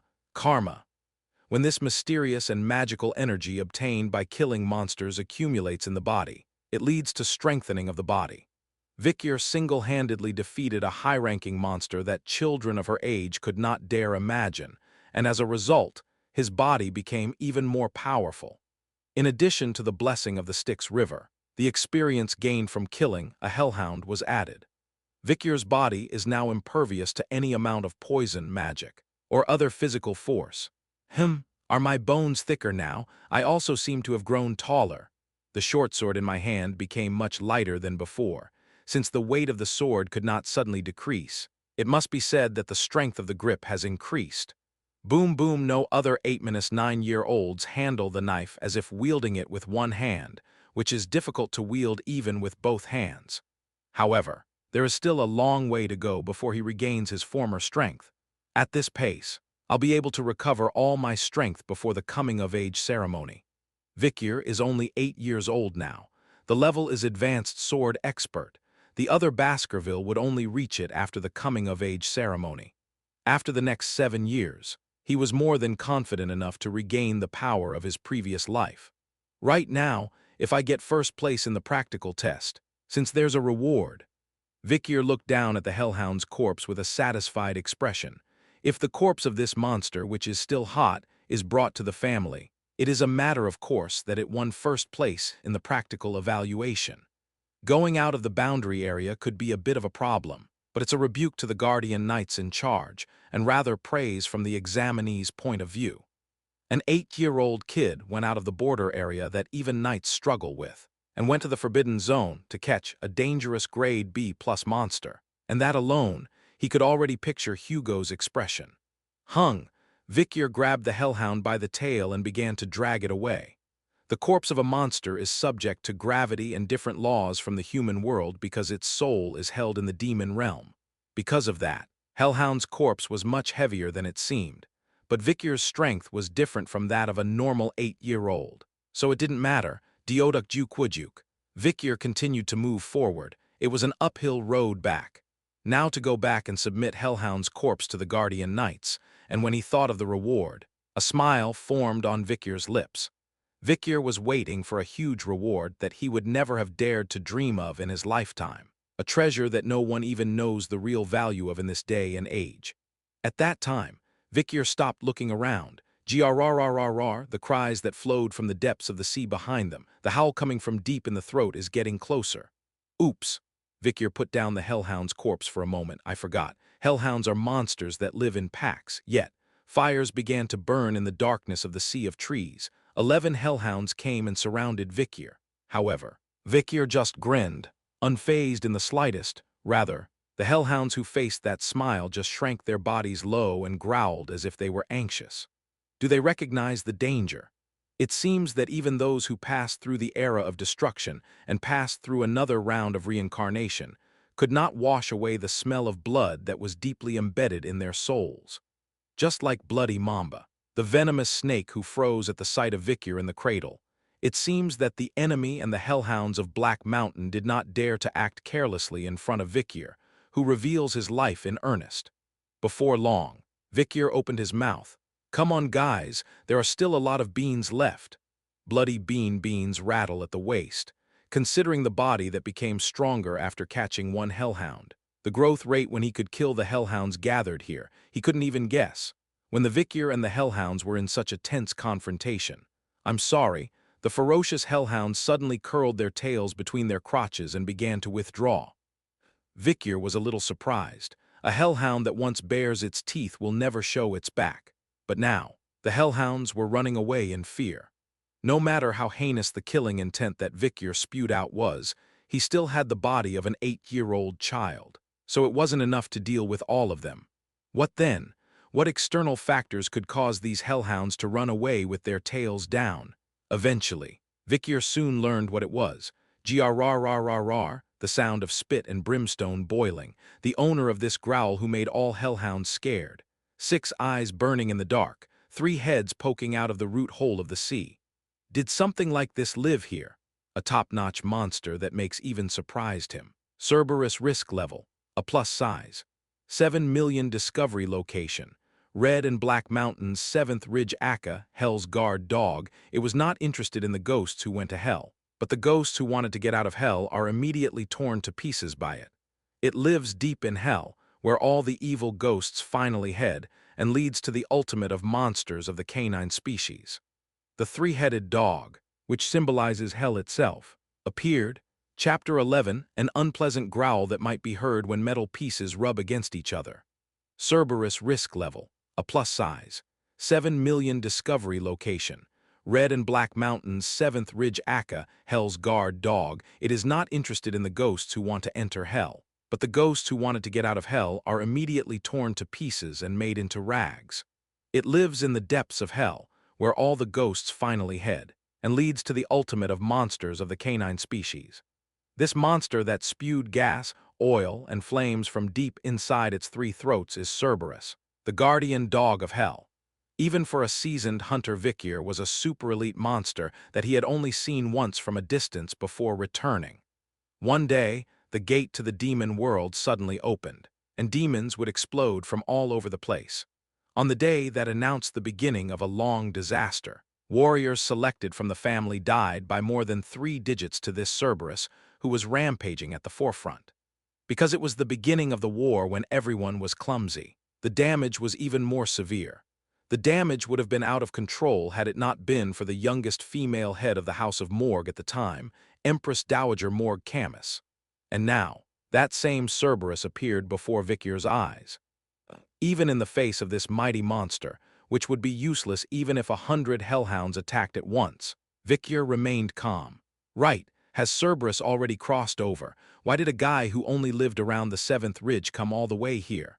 As the saying goes, the area where Cerberus was first discovered was the highlands of the Red and Black Mountains. But now, Cerberus is down to the lowlands of the first part of the ridge here. I don't know what brought him here. Krurung. It was a pretty embarrassing situation for Vikir. I can't help it. Vikir decided to flip all of his hidden paddles. There is no room to hide his pre-return skills. Fortunately, I had crossed the border quite a bit, so I didn't feel any stares around me. He doesn't even have young dog guardian knights, so he doesn't even have to fight while hiding his skills. Flash, Vikir took out his short sword and blew mana into it, at the tip of his sword, a gaseous aura that can only be created by those who have reached the advanced level of sword expert overflows. Low expert equals wizard circle 1 expert intermediate equals, wizard second circle advanced expert equals, mage third circle lower greater equals, wizard fourth circle graduate intermediate equals, wizard fifth circle advanced graduate equals, wizard circle 6 sword master equals, wizard 7th circle. This is the general martial law formula. What burns at the tip of 8-year-old Vikir's sword is a dense gaseous aura that seems to turn into liquid at any moment. It symbolizes an expert advanced level, and it is a skill that corresponds to a whopping 3rd class in terms of magicians. Before he returned, he was about 20 years old. Vikir raised his mana and quickly moved his hand. The short sword moves while drawing strange scars in the air, a trajectory shaped like a sharp tooth. It looked as if 3 teeth had been summoned in the air. Baskerville Type 3, a swordsmanship in which 3 teeth are drawn with a sword and driven into the opponent's neck. Vikir in his previous life had mastered this Baskerville formula up to the 4th formula, and was originally able to create 4 teeth. On top of that, he had even the mana and aura of a high-level Juader, so if you compare then and now, the level is shabby, but Vikir has another weapon. His small body and quick mobility, as well as his body hardened by the blessing of the river Styx, are just that. The pros are clear and the cons are clear. Vikir swung his sword and created 3 teeth. The child's hands and arms were small and short, so he couldn't create the 4th tooth, which was an organ in his previous life, but nevertheless, the gaseous aura and 3 teeth clearly extending from the tip of his sword were able to block Cerberus' claws well. Vikir felt something strange. It is Cerberus that was too daunting even with the strength before the return. But is it possible to be an opponent with the body of an infant who is far behind the inaction at that time? This means that something is wrong on the Cerberus side as well. Indeed. Vikir's keen eye caught something. If you look closely at the inside of Cerberus' side, you can see a dent. His movements were a little unnatural, so it was clear that he had several broken ribs. Even in the area where the fur was torn off, clear arrowhead marks were engraved. Who caught it? Vikir laughed incredulously. Come to think of it, barbarians live on the other side of the Red and Black Mountains. In the meantime, the barbaric tribes that the iron-blooded swordsman Baskerville and the prestigious mage have been harassing Morg. If he was driven to this place by the backslidings of barbarians, it seems that Cerberus' situation is not very good. Earth, Dong, Kang. Vikir gathered the aura that was scattered like a gas and continued to block Cerberus' claws and teeth. Every time the sword and teeth clashed, there was a sound of iron and bronze clashing and sparks flew. Krurung, Kong, damn. Cerberus tries to bite Vikir by moving his 3 heads, but fails every time. I'm kind of used to fighting triplets. Not that it is true that the 3 twins Hyvro, middle bro, and Lobro's swordsmanship and trident tactics were inspired by Cerberus' fighting style. I'm used to it because I was terribly bullied by the triplets during numerous performance evaluations in my previous life. Most of the numerous anomalous patterns were familiar. The triplets in the previous life were skilled and smart, so they learned Cerberus attack patterns as if they were born with them, and Vikyr is reminiscing about those days and dealing with Cerberus. Buong, Baskerville Type 1, sharp teeth bounce off Cerberus teeth. Kang, Baskerville Type 2, second tooth half lodged in Cerberus neck. Fu Wook, Baskerville Type 3, the third tooth strikes the second, driving it even deeper into Cerberus neck. Vikyr's Baskerville ceremony was clearly similar to the normal Baskerville ceremony, but was subtly different. The swordsmen who have passed through the Age of Destruction have something that the swordsmen of the previous era cannot copy. Existing swordsmanship theories of the peaceful era were completely reinterpreted through the era of destruction. An unnecessary flab, fat, and grease were drained to the limit. A sword that only moves to kill its opponent. Here, extreme practical experience was added. To put it in an analogy, the swordsmanship of the general world is like beef with good marbling. The swordsmanship of the Baskerville family is tough chicken breast, and the current swordsmanship of Vikyr is like dried beef jerky. The essence of the extreme, that is the intention to kill the other person. Vikyr's sword has a clear sense of purpose. Fuck! The short sword hit Cerberus' side. The gas-like aura exploded and Cerberus let out a scream. However, Cerberus, the guard dog of hell, does not faint at this level. The guy stabbed his claw into the empty part just below the trajectory the short sword had drawn. Knock. Since I took the bones of my opponent, it is natural for me to sacrifice my own flesh. Vikyr's back snapped, but, surprisingly, his body, which was almost pickled in the river Styx, withstood Cerberus' claws. But twice would be impossible, Vikyr frowned. No gut burst, but several of his ribs were definitely broken. Besides, to make matters worse, Pakin, the short sword that couldn't withstand Vikyr's aura, eventually broke. This difficulty, but a seasoned hunter always finds the best route even under these circumstances. It's a series of 36 lines, 36 strategies devised by the head of the Leviathan family, who is the most knowledgeable in the art of war among the 7 families. Among them, the 36th is the circumstance Sankik, Chinese letter, Chinese letter, Chinese letter, Chinese letter. Hodak Vikyr quickly turned around and kicked the ground as hard as he could. Then Cerberus, who seized the victory, goes after such a Vikyr.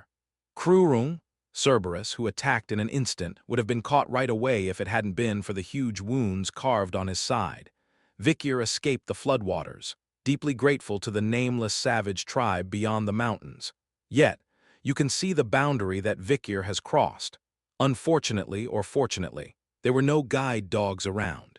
Vikyr jumped over the barbed wire marking the border and ran. Cerberus smashed the barbed wire and stake right in front of his eyes and smashed them, then thrust 3 of his heads into Vikyr's back. Kong, Kong, Kiong. What could be more powerful than a hound chasing its prey? Cerberus opens his mouth in triumph. The distance now narrowed right in front of him. Soon you will be able to chew the flesh and bite the bones of your prey. Thump! If only it hadn't been for the floor that suddenly went down. Pook suddenly. The floor collapsed. Cerberus threw himself into a pit covered with dry straw to make it indistinguishable from the plain. Falling into the trap, Cerberus lost his balance, but he landed on the ground and tried to jump back over the pit. But that was impossible. Phew. This is because numerous wooden spears stuck upside down on the floor stabbed her body. Sweet! A tearing scream erupted from each of Cerberus' 3 heads. At the bottom of the pit Vikyr had dug, there were countless wooden spears protruding. Of course, most of the wooden spears could not pierce Cerberus' hard skin and broke, but some wooden spears penetrated Cerberus' body and left fatal wounds. It was the lower abdomen on the inside of the side, where the arrowhead-shaped wound had been deeply dug. Welcome to the cradle of the sword. Vikyr briefly congratulated himself. Originally, this trap was made in preparation for being chased by other monsters such as hellhounds. They were installed just to impede movement or a little. Now I'm making quite an unexpected income. But that's it, bubbly. Cerberus snapped and broke the wooden spears stuck in his side and mouth, and his whole body trembled violently. A mad rage. But it was something else that made Cerberus' body tremble before that. Blood bean. Vikyr boiled the blood bean beans and soaked the wooden spear in the water so that the energy soaked into the tip of the spear. Cerberus is also a canine monster. A large amount of chocolate energy permeates directly into the body through the blood of the wound. However, like a high-ranking monster, he did not fall down at once. Foam at the mouth, burning excrement dripping from the anus, and the thick smell of chocolate coffee. But even so, the three heads stand upright and stare at Vikyr. Vikyr shook his sack and took out all the bloody beans. Tick, tick, tick. Sudden, beans fly towards Cerberus's three gaping jaws. Most of the beans thrown by Vikyr landed in Cerberus's mouth, which was slowed down by his spear. As a result, Cerberus' movement gradually slows down. De-duduck, pop, eventually. Cerberus broke several wooden spears stuck in his body and drove Vikyr to the corner of his pit. It was around the time the sack of blood beans was empty. Cerberus has become a wreck, but he still has the strength to bite his prey by the neck with a final leap. Knowing that, Vikyr, who had been driven to a dead end, looked extremely prudent. Before long, Cerberus moved. Vikyr also lunges forward, clutching one of his wooden spears. Pod, the wooden spear thrown by the hunter, flew through the air and grazed Cerberus' body. The wooden spear, which seemed to be slightly stuck in the wound on the side, was pulled out helplessly. If it wasn't for the original arrow mark, it would have bounced off at all. Cerberus bared his teeth at Vikyr. Cerberus' 6 eyes burned even more intensely at the thought that he would soon see the end of his prey that had been so annoying. But Breedle, Cerberus, who was running, staggered his body for an instant. Cerberus, who suddenly lost his balance, panicked but calmly took a step forward again. Stagger, however, the second step was also slightly out of focus. The same goes for the third step. In the fourth step, it even nearly fell over with its legs bent in a strange direction, and in the fifth step fell. And in the sixth step, he dragged his body forward once, and in the seventh step, he fell flat on the floor without even crawling, only 7 times. The number of steps Cerberus took while approaching Vikyr, that was his last. Cheeky, the 3 heads, foam bubbling at the corners of their mouths, fell down and never moved again. Only then did Vikyr sit down leaning against the cliff. There is something worth hiding. The hunter's gaze is directed at the wooden spear he threw earlier, a wooden spear that just grazed Cerberus. However, the wooden spear is a little different from other wooden spears. Attached to the tip of the spear were 2 small but sharp spikes. At the end of this dry thorn, you can see that there is a dark aura, a snake's venom that makes it difficult to even walk. The bloody mamba's poison was still flowing through it. Chapter 12, Droopy Cerberus. Greasy vomit flowed out of his mouth at the same time. Tsutsutsutsutsu. Immediately after Cerberus' death, the spirit from his body got absorbed Vikyr's body. This mysterious energy, called karma, experience, etc., makes the body and spirit of those who defeat monsters even more noble. It must be difficult to carry this. Vikyr tried to move Cerberus' corpse but gave up, and he decided to just leave Cerberus' body here. Anyway, the cause of death was clear, and there were many guide dogs who saw Vikyr shaving a wooden spear in this hideout, so there were many people who could prove it. So, all he did was to remove a few important parts and entrails and bury them in a secret place. More than anything, it's not important right now. Vikyr peered beyond Cerberus' corpse into the deeper forest he had come from. Cerberus is basically a gatekeeper-type monster born with the habit of defending his territory. Regardless of whether he had been pushed all the way here by the barbarians, it was clear that there was probably a dungeon guarded by Cerberus nearby. A dungeon is a cave-like place where treasures were usually present, but most of them are also the habitat of powerful high-ranking monsters. Cerberus is dead, so it's likely no other monster is there.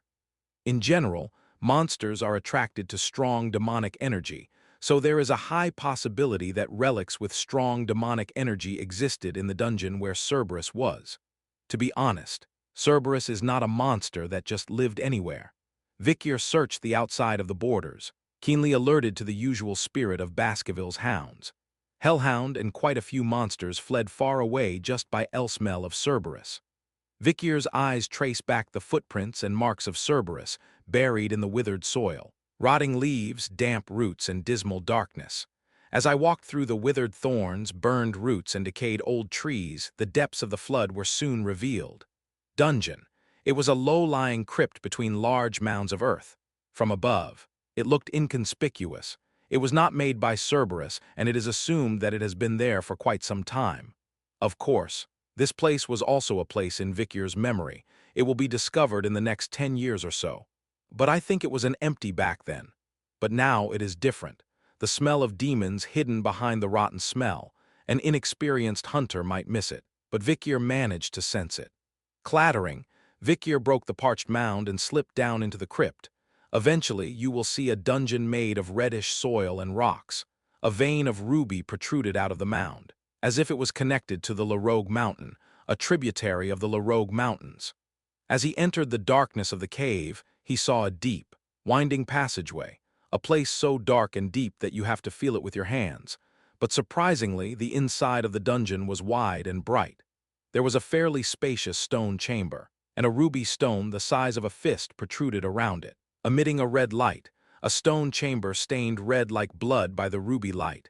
Vicier looked at his own shadow that was cast on the wall of the stone chamber. Is it a dungeon with nothing? The stone chamber was just empty. No, it wasn't quite empty. At the end of the place where Vicier's long shadow reached, two skeletons were scattered. A skeleton with cuts all over its body, cut and broken as if it had been stabbed by a knife. Looking closely, the inside of the ruby-colored had marks of a fight. Judging by the marks, it must have been a very long time. Yet Vicier found a page of handwriting written on the side of the skeleton.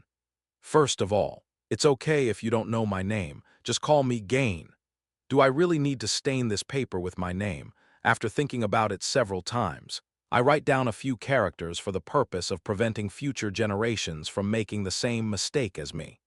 It was an unusual diary from the start. Vicier continued to read the text, relying on the red light. After some time, Vicier noticed that these letters were written in an old script descended from the Baskerville family. Is he the ancestors of Baskerville? It was a reasonable inference. This stone chamber is an ancient dungeon that has been talked about as a legend within the family. My brother and I found this place by chance, went through countless trials to explore it, and eventually reached this room. It turns out that this dungeon once had a fairly tough difficulty level, although now it remains only as an empty and lonely crypt, and it is presumed that the person who wrote this memoir and the skeleton scattered here must have been twin brothers. My brother and I killed countless monsters and arrived at this place. However, the last task we received in this stone chamber kept our brothers on their feet. For a whopping 3 years, Vicier raised his head. What is the task they are talking about? The question was soon resolved. It was because I could see the writings engraved on the stone wall in the direction where the skeleton's skull was facing. 1 comes in, 2 come in, and 1 goes out. It was a strange riddle. Vicier looked at the notes again. My brother and I pondered over this gloomy phrase for a long time. However, considering that this dungeon has been passed down as a legend in the Baskerville family, the meaning is clear. We don't know what it means. Only one of us can achieve what he wants from this dungeon. We brothers who entered the dungeon. They were originally one when they were conceived in their mother's womb, but split into 2 when they came out into the world. And to get what they want out of this dungeon, they must become one again. Realistically, the bodies of the twins could not be joined as one, so they had to kill each other to remain as one. It is the custom of the Baskerville family to instigate rivalry between siblings. The 2 brothers started fighting each other for a long time, and the match ended with the death of the younger brother. Then, does the younger brother here become Abel? Cain and Abel, the older brother who had to kill his younger brother in order to be chosen. Vicier thought as he looked at the skeleton scattered on the floor. A skeleton that was almost weathered even in a windless stone chamber, no matter how long it had been dead. However, the content of the manuscript was quite unexpected. I killed my brother after a fierce battle. Now I am the only one left in this stone chamber. However, despite this, there was no change in the stone chamber. A handwriting that gradually becomes colored with madness. The handwriting also became more and more crooked, and in the end, Vicier had to understand the meaning of the letters at an almost decipherable level. Even though it was obviously 2 to 1, I didn't get anything. You can't get out without getting anything. Nothing. Nothing. However, as for the last handwriting, It was returned in a neat handwriting, probably written after a long time had passed. I'll stop wasting time. If there are brave descendants who will visit this place in the distant future, I would like you to give up. Get out of here right now. It is said that nothing can be obtained in this devil's den, which only deceives and mocks people. In the end, what he wanted to say was clear. He passed through all the barriers and came here. But it was dog hair, and latecomers are also encouraged to go back the way they came from without losing their strength. But Vikyr thought differently. I'm not a twin. Despite the fact that Vikyr is not a twin, the content of the assignment is still valid. That means that Cain and Abel, who were here, misinterpreted the contents of the text. When I came in, I was one, but when you came in, there were two, so when you go out, you have to become one again? Baskerville looked at the cave behind him. It was a jet black without a single strand of light, and in front of it was a stone chamber where there was light. Before long, Vikyr turned his head to look at the skull. What hangs over the end of the skull is its own shadow. Shadow? Right! Vikyr raised his fist. Then he smashed the large ruby ore that lit up the stone chamber red with his fist and shattered it. Clink! When the ruby shatters, the faint magic within it also disappears.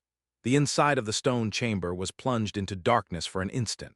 Okay, coo-goo-goo-goo-goo quack. A strange thing happened. The stone wall on one side of the stone chamber had collapsed. The wall was so thick that the thickness alone could reach tens of meters. It is so large that you would never think of it as a door. Vikyr nodded. The answer to the riddle was simple: shadow. When you enter, you are completely alone in the passage of darkness. But the moment you enter the stone chamber illuminated by ruby light, the shadows separate. And when the ruby is removed and complete darkness comes, the shadow returns to the body. When they become one, the final stage of the stone chamber will be opened. Vikyr cautiously reached out in front of him. Fortunately, the space beyond the stone wall was a flat, single road, and there were no traps. Cain and Abel would have sorted out the swarming monsters long ago, so all that remains is to check the dungeon's rewards. Before long, something cold touched Vikyr's fingertips. It's the handle of a sword. The sword was firmly stuck vertically into the rock, and an inscription was inscribed in front of it. Vikyr fumbled with his fingertips and read the words. Only the blood of the Baskervilles is this, will I be able to pull out. The text mentions the last name Baskerville and Carl's first name, and the moment he learned the name of the knife, a shock like a thunderbolt hit Vikyr. Was this an artifact that found here? Chapter 13. Only the lineage of the Baskervilles will be able to select this Beelzebub. The text mentions the last name of Baskerville and Devil's first name. Was this an artifact found here? Vikyr traced the shape of the sword with extremely fine beams of light from broken ruby shards. A black awl with an elongated snout protruding from a 3-bead-shaped knife stand, round and reddish like a ruby. The rugged handle area is glistening green and looks like a large fly. Vikyr knew the identity of this artifact. As a child in his previous life, he clearly remembers seeing it in an illustration on a page in a myth book. Beelzebub, the gluttonous fly. It is long to explain the origin of this sword. To summarize briefly, in the mythology of the distant past, there were demonic constellations called the Seven Disasters, unprecedented demonic beasts that invaded this continent, and all humans on the entire continent joined forces to defeat these demonic constellations. And the remains of these 7 demonic constellations were left in this world in any form, whether material or notional. And despite being in a position where they could no longer interfere with the law of cause and effect, they retained some of the power they had in life. One of them was this sword, Beelzebub. The heads of 7 families, including the first head of the Baskerville family, each defeated one demon constellation. For this reason, the remains of Beelzebub were kept in the Baskerville family's estate, and the strong demonic energy emitted by this artifact drew powerful monsters nearby. It is an old legend that few people believe in now. But the legend was true, and later this sword would fall into the hands of the demons. This forgotten artifact suddenly appeared on the battlefield one day and drove countless humans to their deaths. Even among the demons, the owner of this sword continued to change, and perhaps the number of demons far exceeded the number of people killed by this sword. But now the situation is a little different. Beelzebub's artifact came into Vikyr's hands. In my previous life, I was robbed by demons and didn't even know it was stolen, but that won't be the case now. Buzz, buzz, buzz, the sword began to resonate with the mana emitted by Vikyr. The sound of the wings of a fly is loud in my ears. Vikyr stretched out his hand and caressed it, and the sword, Beelzebub, began to be absorbed into the palm of his hand as if it were part of Vikyr's body. Pod, as Vikyr stretches out his hand for strength, black cracks from the artery side of his wrist.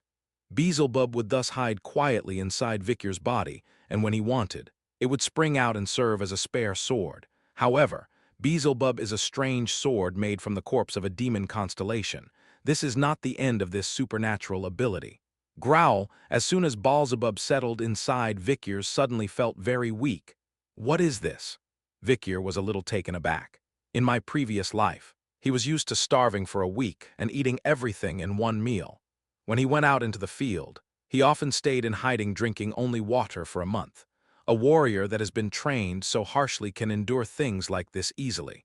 Even in a body of a child, there was no way he would be this weak. Growl, once more. His stomach twists as if in a fit of rage. Vikyr realized that this extreme hunger was not normal. Are you asking for something? That's right. Beelzebub agitated Vikyr with the buzz of wings. Sniff, perhaps his sense of smell has also become sensitive, and he smells delicious somewhere. It's the smell of demons, an appetizing smell wafted from outside the dungeon. Vikyr crawled out of the dungeon and walked into the forest. As he approached the border area and returns to where he came from, his smell grew stronger. The first thing he encountered was the corpse of a hellhound. Beelzebub didn't even call, but he stuck out first. As it should be, a hound that exposes its teeth without being ordered by its owner must be punished. But Vikyr made an exception this time, because the hunger he shared with it was so intense. Looks like he's starved for a long time. The corpse on which Beelzebub was embedded and the soil around it were very dry and twisted. No, perhaps it is because of Beelzebub's mad hunger that the entire La Rogue Mountains are made up of dead trees and parched soil. Then, how much food did he need to supply to appease this in the future? Vikyr shook his head and brushed away his thoughts. Beelzebub's power was enough to bear the price. Yet, the Beelzebub that Vikyr knew began to reveal its power. Gulp, gulp, gulp, gulp, gulp, gulp, the hellhound's corpse. Beelzebub stuck in the neck, began to suck blood at an astounding rate. Blood and gut juices enter Vikyr through Beelzebub's all pipe. The hungry was filled. Sparkle, Vikyr noticed that one of Beelzebub's 3 eyeballs glowed exceptionally red. I got the skill. Yes, Vikyr's intuition is correct. Beelzebub, a gluttonous fly, had the power to steal the other person's unique characteristics or specialties while alive. The width of absorption was close to infinity, and countless people were deprived of all the achievements they had made throughout their lives to Beelzebub and turned into incompetent people. Unfortunately, this is harmful, so there is no such ripple effect. Only 3 skills can be stolen from the opponent. Vikyr's Beelzebub gained a skill by sucking the blood of a hellhound. Beelzebub, a gluttonous fly -1 slot, bleeding hellhound B+, -2 slot, none -3 slot, none an ability that is only manifested by Vikyr's will. Whoever is stung by this all will feel the full mortal power of the hounds of hell. In general, even shallow and minor wounds that do not bleed will always draw blood over time, and bleeding lasts much longer than normal wounds. Meanwhile, jagged Beelzebub sucked the hellhound's corpse until it was almost mummified before it fell. The skill was taken away right away, but it seemed that he was simply hungry. Vikyr also felt his hunger subside somewhat. Growl, but even so, he was still hungry. The delicious smell that passed my nose was still wafting from far away. Vikyr hurriedly got out of the forest. Eventually, a familiar boundary line appears. Cradle. You can see the space where the children of the Baskervilles take their exams. When he crossed the border, he saw a hole he had dug under a rock in the distance. Fortunately, it seems that the supervision of the guide dogs has not come yet. Well, no matter how cradle it is, the area is quite large. The supervision of the guide dogs would not have reached all parts of the test site. Furthermore, since he was just sitting in the pit for a long time, it is clear that Vikyr was already classified as a safe surveillance target, and his surveillance was neglected. Vikyr crossed the boundary and went down to the hideout and removed all the soil and fallen leaves that had been lightly covered. Before long, an appetizing piece of meat appears, Cerberus. It was spread out as it was when it died. Buzz buzz buzz Beelzebub, who smells the fat meat, is very fond of it and dies. The sound of the wings of a fly grew louder. Soon after, Beelzebub set his fangs into Cerberus' corpse and began to gorge himself on meat and organs. But Victor stopped Beelzebub. Wow, this is proof of practical evaluation. If you damage it too much, it will be difficult to explain when you do an autopsy later. Still, Beelzebub doesn't care and pushes in from the snout. Victor's expression turned grim. No, match. Victor hit the back of his hand violently. He hit the back of his own hand. Keying, Beelzebub finally noticed and removed the fangs from Cerberus' corpse. Victor saw new blood and abilities running through the arteries on the back of his hand. Beelzebub, a gluttonous fly / all -1 slot. Burn fire Cerberus A+ -2 slot. Bleeding hellhound B+ slot 3. High-speed regeneration Norbigicus the rat F. Is it because Cerberus is a more powerful monster? 1 slot was occupied by the blood of Cerberus. Hellhound pushed to 2 slots. And absurdly, the 3rd slot had the blood of a rat. Perhaps under Cerberus' corpse, the bones and hides of a rat that had been eaten were strewn about. Looks like I can delete the previous skill if I catch a stronger monster. Victor laughed as he saw that, among the 3 arteries that pulsated on his wrist, the artery where the rat's blood flowed had shrunk in particular. For now, Victor decided to leave it alone, as it would be better to have something rather than leave it empty. Above all, it was a great harvest to obtain the burn skill of Cerberus, the guardian of hell. Now the person stabbed by this will be burned that never heals naturally by the flames of the oil world possessed by the hell watcher Cerberus. Once you get stabbed, you have to live with the burning pain until you die. Considering that one of the worst pains that humans can feel is burning pain, it must have been much worse than the bleeding skill that a hellhound possessed. Now I have everything I can get on this mountain. There's not much to do now. Just relax like this until the end of the practical evaluation. Submit the body of Cerberus to the guide dogs and receive first-place evaluation, and that's it. And perhaps Victor will be rewarded for this. Victor closed his eyes and checked his body. As a wizard, he had already accumulated 4 mana circles. The number of Baskerville teeth that can be drawn with his sword is 3. No, maybe 4 now. This is the stage of looking at the beginning of a graduate from the highest level of sword expert. If it is evaluated lightly, it is the highest level of expert, and if it is evaluated generously, it is a beginner-level graduate. In practice, it is right to see it as an expert because it is half lower than my ability. In his last life, no matter how much mana he accumulated and how skilled he was in combat, he couldn't draw more than 4 teeth because of the limitations of the swordsmanship he had learned. For reference, the current Hugo has 7 teeth, and the Hugo before returning knew a swordsmanship that could draw 9 teeth. Baskerville Type 9. This is a swordsmanship that only extends to the family head and his direct descendant, the eldest son who will succeed the family, and the bastard son who will assist him. It was a noble and sophisticated swordsmanship that was on a different level from the 4th formula that Victor had learned. But now it's different. 10 meals. Baskerville Type 10. 10 teeth. The ultimate state that no Baskerville in this world could reach. A legendary swordsmanship textbook that contained the teachings of the first head of the family who were said to have subdued the demonic constellation belonging to the 7 disasters in the distant past. Victor knew where the treasure was. I don't have to go far, unexpectedly. It is rotting in a very close place, among miscellaneous books that are so common and close that anyone can easily read them. Who will give it to you? Hugo Le Baskervilles, the head of the Baskerville family. He will hand it over to Victor himself. He couldn't even imagine how much the value of the job book he handed over was. Chapter 14 Practical Evaluation was over, as the hounds came back. Usually, hounds receive the monster corpse as a spoil. The same was true of the children of the Baskervilles. They acquired shields, swords, necklaces, etc. made from the parts of the corpses of the monsters.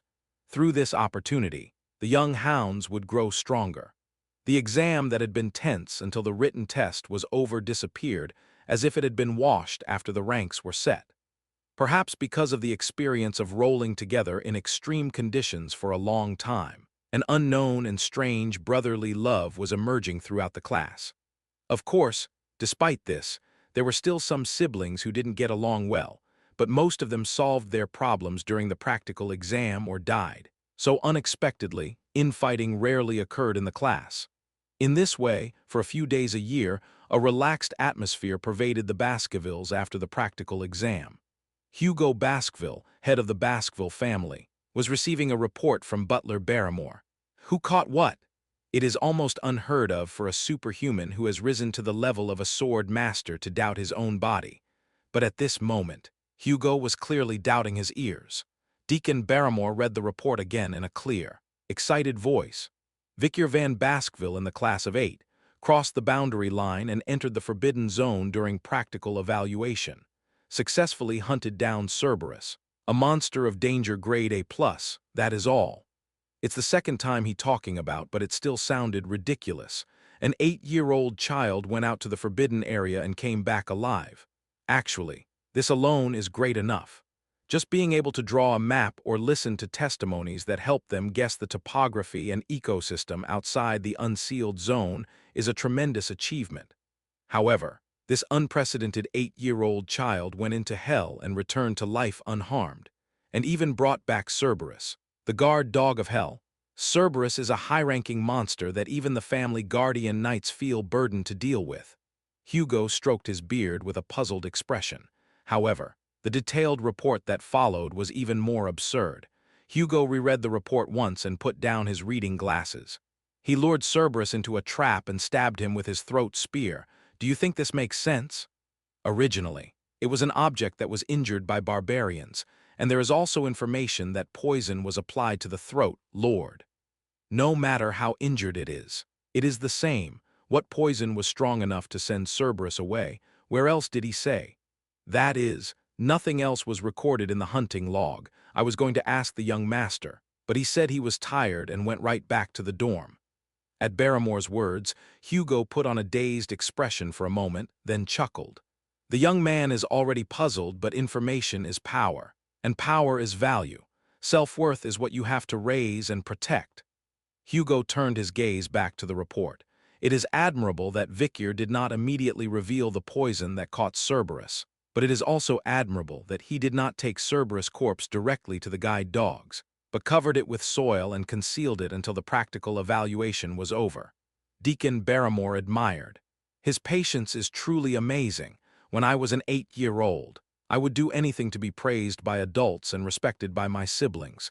If I had caught Cerberus at the age of 8, I would have turned it over to the guardian knights right away, to get praise and attention. If I did, I would end up looking like old Santiago. Hugo referring to a fisherman from a legend of the distant past. He went out to sea and caught a huge monster fish, but while he was tying the fish to a boat and dragging it, he met a group of sharks, took all his flesh, and returned home with only a huge bone. If Vicar had caught Cerberus and started dragging that huge corpse around, he would have been the target of many brothers. He could have been killed if it wasn't enough that he was deprived of all his achievements. After hearing Hugo's words, Barrymore felt a chill running down his spine at the bloody family customs of the Baskervilles. To be honest, I was very surprised. It is not a middle name of Le or La, but a talented person like this is born among the youngsters who have a middle name of Van. I'm different from the previous family heads. Bloodline should not be considered important when raising hounds. There are ugly dogs of good blood, and there are good dogs of poor blood. I don't care if it's a son from an imperial woman or a son from a street prostitute, as long as you have enough talent and courage. Hugo's eyes, muttering in a low voice, are looking out the window at the distant spire. His second son. Barrymore noticed what Hugo was thinking when he looked at the spire, who was in training at the top of the spire. It is said that even among dogs of good blood, there are ugly ones, will you understand? I'm sorry, Hugo waved his hand. It's fine. I'm the only one who loses if I have to be upset because of my stupid son. I just need a diversion. His gaze fell out of the window, this time to the report. Barrymore nodded his head when he realized his master's intentions. I'll call the master Vicar. It was several hours later that Vicar stood in front of Hugo. Hugo still did not beat around the bush, he just asked it. How did you catch Cerberus? I put chocolate on his throat. It was the same with Vicar, single sentence and an immediate answer. There was no flab or grease in Hugo's conversation with Vicar. Hugo's eyes widened. Is it chocolate? Chocolate is poison to canine monsters. Huh, is that why you asked for chocolate the other day? Yes, Vicyr gave a short answer, after thinking for a while. Hugo opened his mouth again. If true, the value of the information is quite great. It will be useful when subjugating canine monsters. There will be many advantages in trade with the Information Guild when raising dispatch results. I think so too. The corner of Hugo's mouth went up slightly at Vicyr's nonchalant reply. Hugo asked in a presumably cold voice. He said, I heard that when the butler asked, he did not answer properly about hunting Cerberus. You're right, because he is not my master. Then who is your master? To Hugo's question, Vicyr answered again calmly. I belong to a family, so wouldn't the owner of the family be you? At that, Hugo finally nodded his head and smiled contentedly. You learned well. As a reward, the carcass of the monster you caught will belong to you in its entirety. Cerberus, a monster of danger grade A+. Its corpse was worth the cost. Teeth and claws were used as weapons, organs and flesh as health food, and bones and hide as armor. There is nothing to throw away from the corpses of high-ranking monsters. It was a great reward to receive all of this in its entirety. Furthermore, Hugo gave Vicyr another prize. Since you ranked first in both writing and practical skills, the expectations of your family are high. If there is anything you want, tell me, didn't you already hand over the corpse of Cerberus? That is my idea, I want to hear what you want. Vicyr opened his eyes a little wide. Hugo's words were somewhat surprising. This is because he never had a history of asking his children for their thoughts. He just give orders. Who would ask a dogs what they thought? But these variables are always welcome. Thinking it would make things easier, Vicyr voiced his opinion. I want to go into the inner library. At those words, Hugo's eyes narrowed. The inner library is a huge library located deep inside the fortress of the Baskerville family, and it is large enough to rival the largest library in the world, the House of Morgue. Hugo put his chin on his chin and pondered for a moment. It's rare for him. Go all the way. It is a place that only those of the pure blood can enter. Did you know and ask? At those words, Vicyr widened his eyes, a look that he didn't know at all. I didn't know about it because I didn't have anything to go into the library in my previous life. Culture, swordsmanship, and other knowledge were enough to be provided in classes within the family. He lived content with the reality and did not show any desire to learn more. That was the dog's virtue and was tamed that way. I didn't know. If it doesn't work, I'll just do it another way. Vicyr quickly bit his foot. Well, it doesn't matter, it's enough to sneak in under cover of night, but things turned out easier than expected. You may go. Hugo's judgment was quick. Before Vicyr could put on a dazed expression, Hugo continued. I can't give you too much time. Will 10 days be enough? All it takes is 1 day. There is no need alert Hugo by staying in the library for a long time. Hugo looked down at Vicyr with a faint smile. What book do you want to read in just 1 day? I learned about family history during a liberal arts class and just wanted to know more about it. He just mentioned any book in moderation, but Hugo must have liked Vicyr's answer quite a bit. Family history feels so good. It's good to be proud by studying the honorable history of your family. If you see him talking about pride that he didn't even mention, Hugo even recommended a book for Vicyr to read. The Depths of the Inner Library. If you look in the middle row of the library, in the 6th control area, there is a swordsmanship manual called Baskerville 6th Form. Read it. Vicyr couldn't believe his ears when he heard that.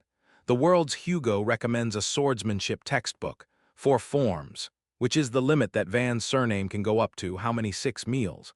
Baskerville sword forms. This swordsmanship, which allowed him to draw 6 teeth, could only be mastered by the elite among executives and direct descendants within the family. Hugo has now allowed it to Vicyr, even if it's a very brief reading. Considering that the current Hugo had 7 teeth, and the Hugo before the return knew how to produce 9 teeth, Hugo's current treatment was truly unconventional. Compared to the 4 forms Vicyr had learned before returning, 6th was a powerful swordsmanship that was on a different level. But Vicyr was aiming for something else, would not be very impressed. It's just meat. A foolish idea that would make others faint if they heard it, but I'm not stupid enough to go out of the way to show it off. Thank you. I will definitely read it and live up to your expectations.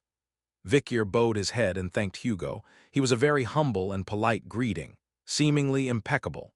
Of course, if he had known what kind of evil lurked inside him, Hugo would have stopped Vicyr even if he had to burn the library. Thinking that he has finished all his business, Hugo just indifferently turned his head away. Having obtained access to the inner library, Vicyr greeted politely until the end and then turned around and left the room. And he set out on his way to the most precious treasure in all of the Baskervilles. Chapter 15, Inner Library. It is a large library located deep in the Baskerville family's main castle, and its size rivals the ranking within the empire. Come to think of it, this is the first time I've come in and seen it myself. Vicyr passed through the entrance guarded by several knights and entered the restricted area. When he had presented the pass signed by Hugo himself, no one dared to stop him. Some knights even gave a salute with a light smile. Before long, Vicyr stood in front of the passage leading to the depths of the universe. This library, made by directly drilling a hole in the rock wall, was comparable to the mouth of a giant monster. Books were piled up all over the place looking down at Vicyr. I'll have to hurry up a bit. Vicyr looked at his library, thinking about the time left. His heart was in a hurry, but his steps and gaze moved slowly. The unique feeling of old books, the smell of ink and dust, but he didn't feel particularly cozy. Books discussing techniques for dealing with weapons, calculation methods for killing enemies with the shortest route, and efficient and logical killing theories. And the library where they are tightly packed together. Numerous swordsmen from previous generations who existed in the history of the Baskervilles are engaged in a silent war of words, remaining only in theory. Is that why, rather than stepping into a library, it felt like walking through the corridors of a prison where ruthless and cold homicidal maniacs were imprisoned? Vicyr felt a stabbing gaze from the swordsmanship textbooks, and Vicyr soon got used to all of this. Tack, tack, tack, the sound of footsteps sinking into the abyss of the corridor. The deeper you go into the library, the older books you can see. Cutting front teeth swordsmanship, mincing molars swordsmanship, piercing fangs swordsmanship, double bite double tooth swordsmanship, hidden tooth swordsmanship. Familiar swordsmanship textbooks. Swordsmanship textbooks, he wanted to learn so much in his previous life. And swordsmanship textbooks that were so powerful that he had never dared to dream were lined up neatly like teeth. The locks to prevent theft or thieves' access were firmly locked. Usually, collateral and illegitimate children, no matter how much mana they have and how much experience they have in practice, it is difficult for them to learn more than 4 types of swordsmanship. Direct descendants learn at least 5-level swordsmanship. Elites among direct descendants learn 6th-level swordsmanship, and elders learn 7th-level swordsmanship. Hugo Baskerville has now mastered the 7th Baskerville, and the 7 teeth he draws have made him one of the most powerful figures on the continent and a sword master. As it is a rivalry with the head of the House of Morgue, known as the Great Wizard of the 7th Circle, the inaction must be similar to some extent. Vicyr paused his steps. In the vast library there are a sea of books that you can't tell which book is in which place. In one of them, he could see the book Hugo gave him, a bookshelf with several layers of locks on it befitting a valuable collection. When he matched the key Hugo gave him, the book hidden inside was revealed. Baskerville Carnivore, Twice-Stuck Tooth, a book that contains noble swordsmanship that Vicyr would never have dreamed of in his previous life. Vicyr picked it up and looked it over. According to the shape of the teeth drawn by the trajectory of the knife, the methods of cutting, stabbing, blocking, crushing, cutting, and mincing are described. And this swordsmanship manual was discussing how to draw a total of 6 teeth.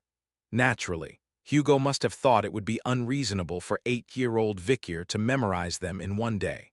So, with a certain amount of goodwill and a certain amount of belittling, he would have allowed Vicyr to read the book on meat-eating swordsmanship.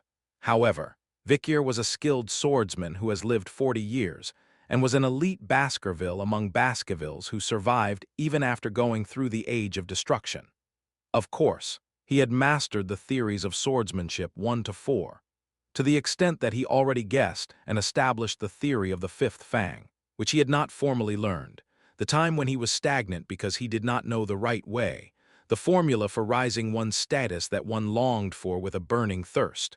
Right, after drawing the 4th tooth, I had to break the flow of mana once. That's why I couldn't create a 5th tooth. Vikyr finally felt his thoughts clear up. It took only about 3 hours to understand and memorize the knowledge he had gained. Of course, it was thanks to the experience accumulated over and over while staying on 4 fangs for almost 20 years. Having memorized the entire book, Vikyr soon closed it. It's good that he figured out the way to go over to 4th Fang and go to 5th and 6th Fang, but in fact, that's not the real purpose of being here today. Vikyr returned to the very beginning of the inner library. It was a space that even knights who stood guard and servants who cleaned the library could pass through. "What, young master, why did you come out again? What have you forgotten? We will bring it to you. If you are hungry, shall we bring you a meal?" Servants come to talk kindly, judging from the subtle respect and fear imbued in his gaze. It seems that the rumors of this practical skills evaluation have already spread, but Vikyr shook his head. "I'm done with my errands." The servants were also surprised by those words, and even the guardian knights who were standing guard were surprised. "Already? Watch a little more and then come out. Do you still have a lot of time left?" Everyone didn't say anything, but they looked very sorry. It must be so. To refuse the swordsmanship textbooks that were like treasures stored deep in the inner library and to leave them out in a matter of hours. It is understandable that they feel sorry for them, as these are valuable collections that are worth reading even at the risk of their lives. Even if it was Vikyr before the return, it would have been the same, but Vikyr was unconcerned. "Before I leave, I plan to read other books as well, so stop worrying and do what you have to do." At the same time, Vikyr headed to the shallowest floor of the inner library where miscellaneous books were collected. Some of the knights, who were shining a watchful eye, whispered while watching such a Vikyr, "If it were me, I would have read the swordsmanship textbooks in the depths. I must have memorized it like crazy." He is still young and doesn't know its full value. He would regret it for the rest of your life when you get older. I have to tell the others not to worry. It's because he is reading insignificant miscellaneous books like that. However, if they had seen Vikyr's expression back to them, they wouldn't have thoughtlessly talked like that. Vikyr was rummaging through the books with a zeal. Nobody cared about these books, and they were a jumbled mess on this dusty bookshelf. Vikyr searched slowly and painstakingly, and he was able to find what he was looking for within a few hours. The edge of the library, a place that everyone could see, but everyone passed by without thinking. There was an old book stuck there. It seems that there is no preservation magic applied because it is quite dusty. Vikyr stood for a long while, staring at the title of the book. Lurking Ambush, a basic book of Type 1 that even the children of the Baskervilles did not care to read. An old book classified as a swordsmanship textbook. But who in this world knew the value of this book? Only Vikyr, who had lived through the Age of Destruction, knew. This book is the Baskervilles' greatest treasure. Vikyr pulled out the book. It seemed to have been on the bookshelf for a very long time, and at first it did not come out well. It wasn't until after I pulled out and put away a few books that were blocking my way that it was pulled out and revealed to the world. A lurking ambush. Having succeeded in extracting the book, Vikyr carefully swiped it with his hand, and he turned the page. Patriarch quickly turned through the pages, and soon, the reason why this book was classified as a miscellaneous book was revealed. A torn page can be seen in the middle of the book. A sparse book, as if a few pages had been knocked out. Torn marks are evident on every important page. Of course, the contents were cut off and not connected. Because of this, no one could understand the contents of this book, and as a result, it must have been classified as such an insignificant miscellaneous book. But I know, Vikyr. He memorized what was written on the torn pages of this book, because the memories of participating in the operation to recapture torn pages or operation to restore missing teeth were still clear in his head. At that time, the hound that crossed countless lines and collected all the pages that had been torn and lost was Vikyr van Baskerville. Chapter 16, Episode 16, Solitary 3. It began by accident. Before the regression, Vikyr's hunting party, the hound group, was raiding the dungeons that straddled the border between the enemy and Black Mountain when they found a strange artifact. It was a fragment of a sword manual. It was a single torn page. Sensing that something was amiss, Vikyr memorized its contents. When he turned in the paper in question, Hugo immediately realized that the page contained something out of the ordinary. Hugo searched through his entire library to find a book that contained the page. What he eventually found was a swordsmanship tome called The Lurking Ambush. It was an ancient book, found not in the restricted area where the higher martial arts were concentrated, but in a shallow layer of miscellaneous books that no one bothered to look at. The sudden discovery of this sword technique, buried in an unknown location, had set the entire Baskerville street ablaze. This sword art is the essence of our Baskerville. Hugo raves. At first glance, the swordplay was unremarkable, but when the missing pages were added, the system of swordplay was redefined. A sword that would seemingly defend itself against an enemy's attack, then suddenly leap out and bite down on the point of death, with the sole purpose of inflicting pain on the enemy. This sword art, which must have been written long ago by some ancestor named Baskerville, describes how to draw 10 teeth. The Baskerville 10th form. Hugo, who had achieved the rank of sword master with only 7 katana, could not help but be intrigued. But even with Vicier's retrieval of the missing first half, the book was still incomplete. There were more missing pages in the second half. The torn pages totaled 7. The other 6 were unaccounted for, except for the one that Vicier found. Hugo spent the next several years collecting the torn pages of this lurking ambush. The Baskervilles were relentless in their pursuit. After investing vast amounts of time and money, Hugo realized that the torn pages of the swordsmanship book were hidden deep within the estates of each of the 7 families that supported the empire. Naturally, Hugo set out to retrieve them one by one. It was a project he called Operation Reclaim the Torn Pages or Operation Restore the Missing Teeth. Vicier shook his head from side to side as he recalled the memory. He could still smell the blood at the end of his nose. It was a long, drawn-out operation. Hugo unleashed the dogs to retrieve the page. Whether they knew about the torn pages or not, the resistance from the other families was fierce. For them, it was a matter of course. No one would look good with someone else's hounds bursting into their courtyard. The Baskervilles practically declared war on all the other houses. Countless Baskerville hounds perished under the weight of it all. The number of siblings and companions I had grown up playing with dwindled at an alarming rate. The familiar faces of yesterday are nowhere to be seen in the mess hall. The gaps left by the missing teeth were filled with new ones, which fell out just as quickly. The one permanent tooth that didn't fall out through all that gnashing of teeth was Vicier's. Vicier became a vicious black dog, fighting and fighting and fighting. Eventually, he gathered the 7 missing pages and brought them to his master. A few fingers and toes, a pair of ears, ugly burns and cuts covering his entire body, and his lost brothers. The reward for all this was simple and straightforward. Well done, a single word of praise from Hugo's mouth. Why did he think it was enough at the time? It was a stupid life. Vicier gritted his teeth. Before the regression, Hugo had used all these things that Vicier and the hounds had asked for to provide for himself and his 2 sons. Hugo's cultivation had risen beyond the 7th degree to the 9th, and the honor of Ironblade Baskerville had soared. The blood of the hounds and the flesh of the dead lay beneath him. That will not happen in this life. Vicier closed his eyes and recalled the pages in his mind.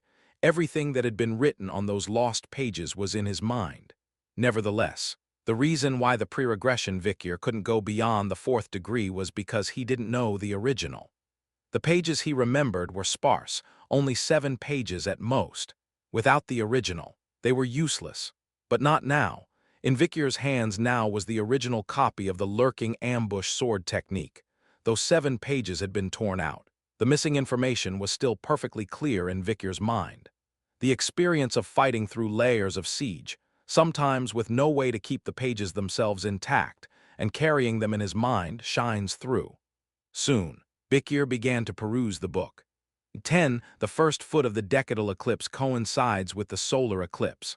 The moment a sword is drawn and shows aggression in its first trajectory, all swordplay from then on has an inherent limitation. Indeed, if an uninformed person read this book, they would treat it as a hodgepodge of nonsense.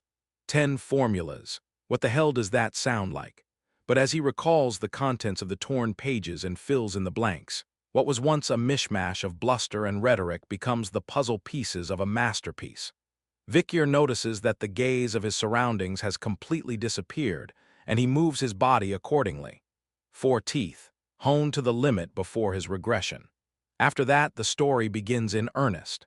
The book explained how to reveal the fifth tooth, how to make the sixth tooth, how dangerous the seventh tooth was, when to reveal the eighth tooth, if the ninth tooth actually existed, and what the 10th tooth was. Even though he didn't have enough mana and his body was immature for an 8-year-old, he would surely be able to recreate all of these things someday. 15 years old, within it you will regain all of your pre-regression powers. Of course, it doesn't end there. After that, you will go beyond the 5th degree, to the 6th and 7th degrees, which you were unable to reach before the regression. The stain of the past, the time when you were pushed aside and ignored by your superiors because you didn't have the aura of a gradualist, but didn't have the swordsmanship to match, will never have to happen again. I'll start by memorizing the contents of the book.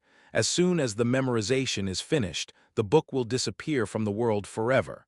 Then Hugo won't find it, and he won't have to make 9 teeth. Pretty sweet revenge for an 8-year-old, don't you think? Victor laughed, albeit drily. He still had more than 12 hours to go in the Mansang library, no matter how little time he took. For the children of Baskerville Street, it would not be too difficult to memorize a small book in that time. Half a day from now, unaware of what she would become afterward, Victor read the book.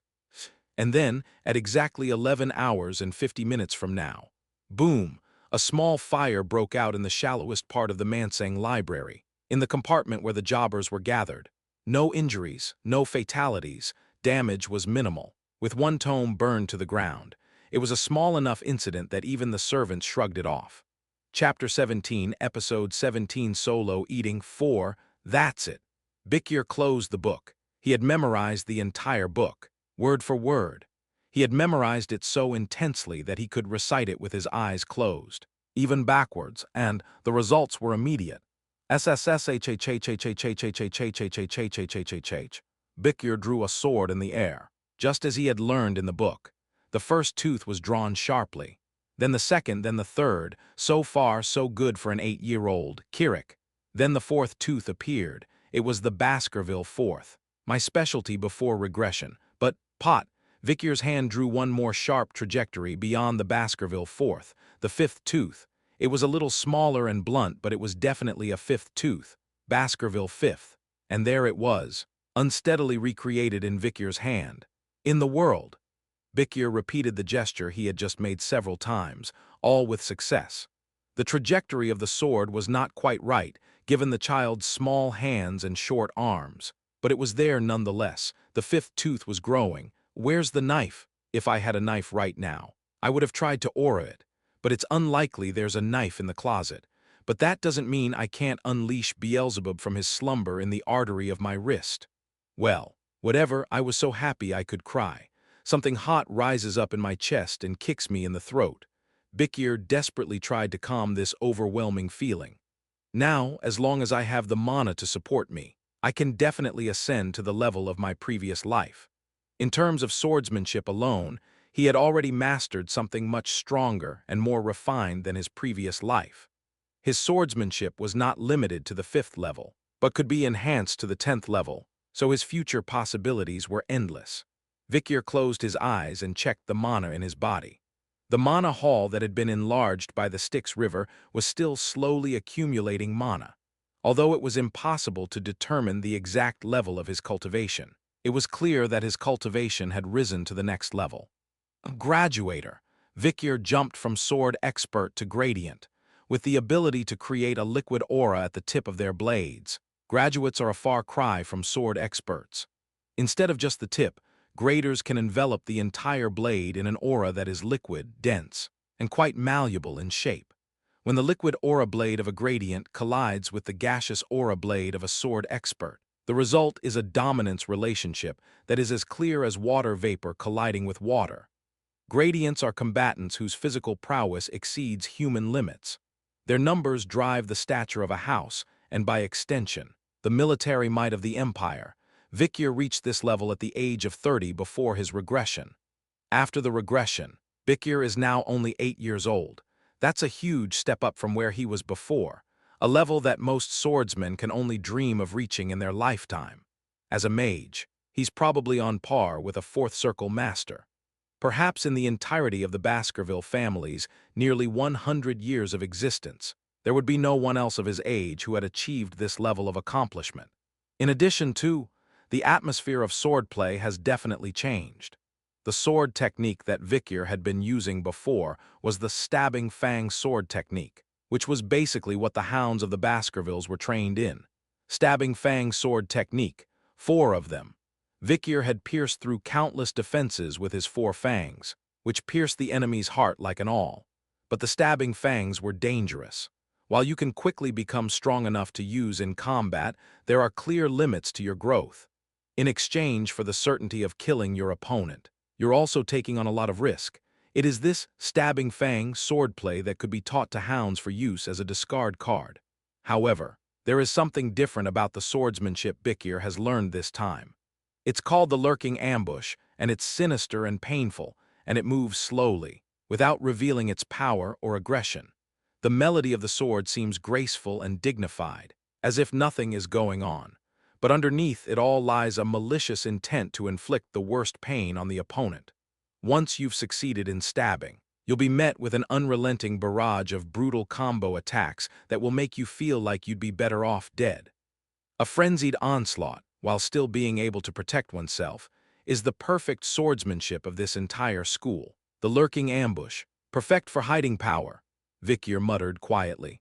At first glance, the Dasari ambush strike bore a striking resemblance to a stabbing Fang, so it shouldn't be too difficult to hide their swordsmanship. After all, it's called ambush in the first place. Vicyr glanced around, making sure that no one was watching. His heart was pounding with the exhilaration of reaching a higher level. Buzzing, the sound of a fly's wings in his ears. I glance down at my wrist and see Beelzebub pointing the tip of a black awl at me. "Get in there." Vicyr rebuked Beelzebub harshly so that he would not dare to show his teeth. On the other hand, he was coldly calculating the extent to which this Beelzebub would affect his current performance. Vicyr Van Baskerville, age 8, a swordsmanship that can reliably reveal 4 teeth, and an aura that has materialized to the level of a dilute liquid. Combine that with the battle-hardened experience of his previous life, the 5th tooth that he can unsteadily draw, and the power of the magic sword Beelzebub, which can absorb the skills of monsters, and he's more than capable.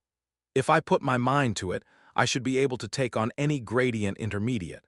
A 100% chance of assassination, a 50% chance of hand-to-hand combat. The question is, how far do you reveal your skills? Who's going to believe you when you say you're a grader at the age of 8? It would be foolish to show off your skills. In the real world, you're supposed to keep 30% of your power hidden.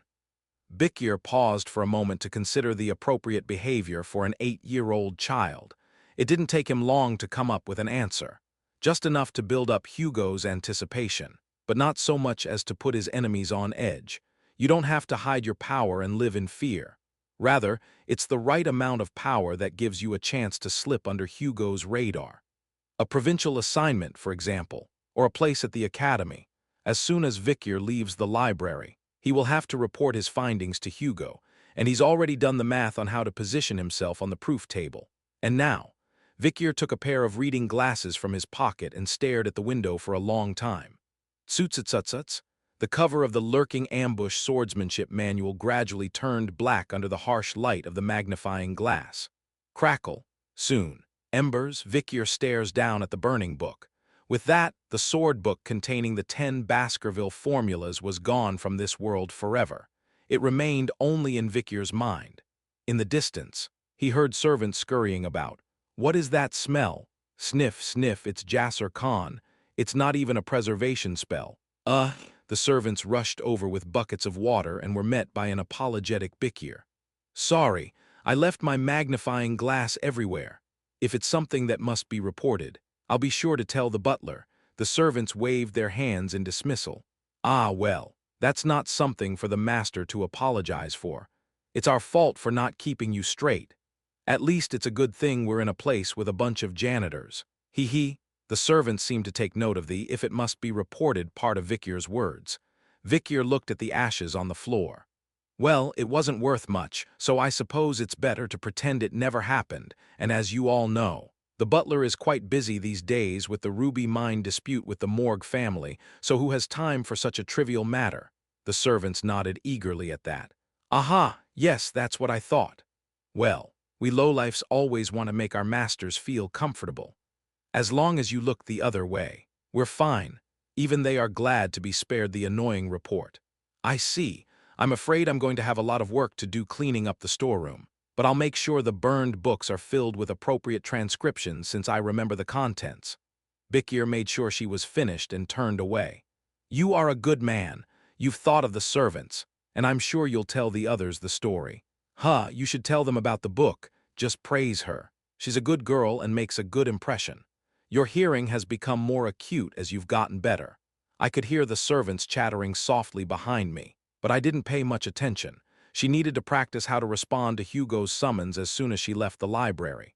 Chapter 18, Episode 18 Bared Teeth 1. Yes. Hast thou had enough? Hugo left Baskerville. He summoned Bikir to his office as he emerged from his study. He had cleared his schedule to the point of waiting for Bikir's arrival, and he was obviously looking forward to it. Aside from his first and second sons, Bikir had never seen him care so much about his children, but that's no reason to get excited or panic. The Bikir of his past life had been almost as old as Hugo now. A little bit. Ho ho! Hugo's eyes light up. He's only been in the library for a day, and he can't possibly have gained anything. Most of the other Baskervilles his age are just getting their feet wet with mana and haven't even had a chance to play a real game yet. Under such circumstances, what could a child of only 8 years of age possibly get out of seeing a high-level sword book? But Hugo looked at the son in front of him, who he didn't even know how many times he'd been born, with an unexplained sense of anticipation that even he didn't know the source of. What did you feel and understand in the library? It was, warm and pointy and sharp and squishy, something like that.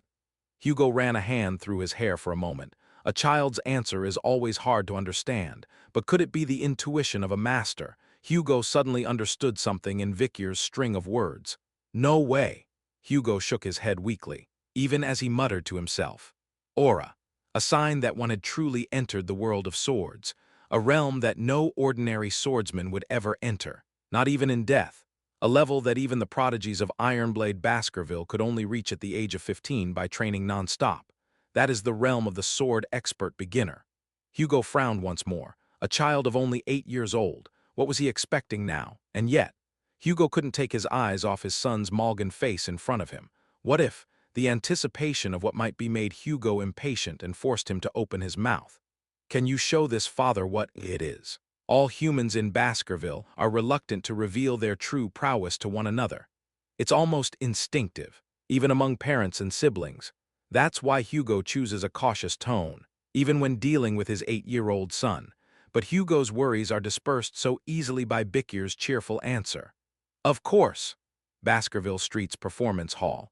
A small child stands alone in the center of this wide-open plain, surrounded by a crowd of people. Bikir's eyes are closed as he holds a short sword long enough to match his size.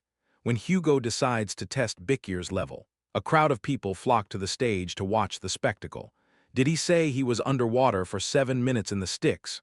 Well, he strangled 2 venomous snakes in their cradles. And for this practical, he's captured a Cerberus. Surprisingly, Hugo didn't deter the onlookers. He just stares at Bikir in the center of the stage. Deacon Barrymore, standing beside Hugo, asked, "My lord, how do you plan to test your master's skills?" "I plan to pit him against a worthy fiend." Hugo's eyes were cold, to unleash a demon against a mere 8-year-old. Next, Bikir's test animal arrived. The creature brought by the Guardian Knights was a large, green-skinned monster. Orc danger rating, C size, 2 meters found in. Enemy and Black Mountains lowlands, a species designated as a pseudomorph due to its human-like appearance and intelligence. Due to their strong bodies, low intelligence, and excellent fertility, they live in groups and are no less dangerous than barbarians. Orc, a demonic creature with combat strength comparable to that of 4 or 5 unarmed adult men. Their entire bodies are made up of lean muscle, and they are naturally strong, immune, and resilient. Captured alive by Baskerville, this orc was ready to hate and rage against the entire world. As he had once been a member of a warlike tribe, the people around him began to murmur. HMPH, to say the least, an orc is a bit for an 8-year-old. If it's an orc, you'd have to be at least 15 years old to deal with it. Well, I'm sure the Guardian Knights will step in. Even if they were iron-blooded Baskervillians, most of them didn't understand this matchup.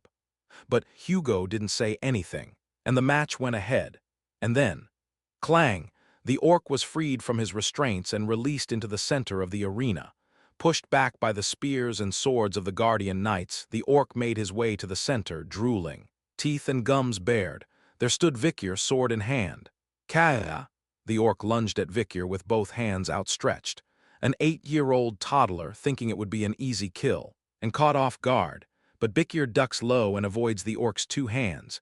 It was a skillful move, capitalizing on the difference in weight and height. Huh! Hugo's eyes widened in amusement. The other Baskervilles' gazes were similarly amused, but before the surprise could sink in, Vikir connected with his next move. Bam! He spun around. Sword in hand. He may be an 8-year-old child, but he weighs a lot. Vikir's full weight was on the blade, and it sliced right through the orc's wrist. Grrrrrrrr.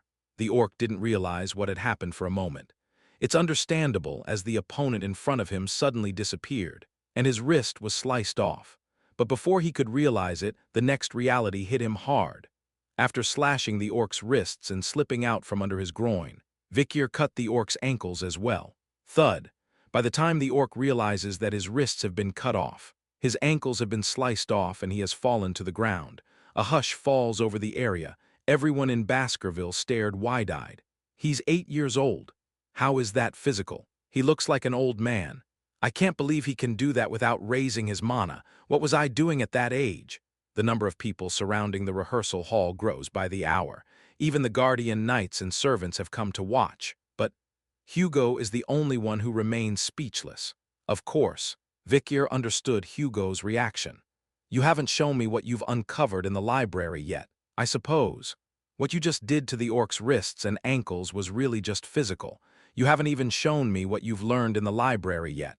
And now, Vikir took a deep breath and flicked his sword lightly. It's a fairly heavy short sword for a child to hold, but in Vikir's hands it swings like a puppy grass.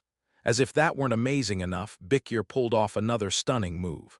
Pow! The tip of the blade glows faintly. Everyone in Baskerville, realizing the identity of the light, gasped in unison. Aura blade! The gaseous aura that symbolized the sword expert. It was emanating from the tip of Vikir's blade like a ghostly fire.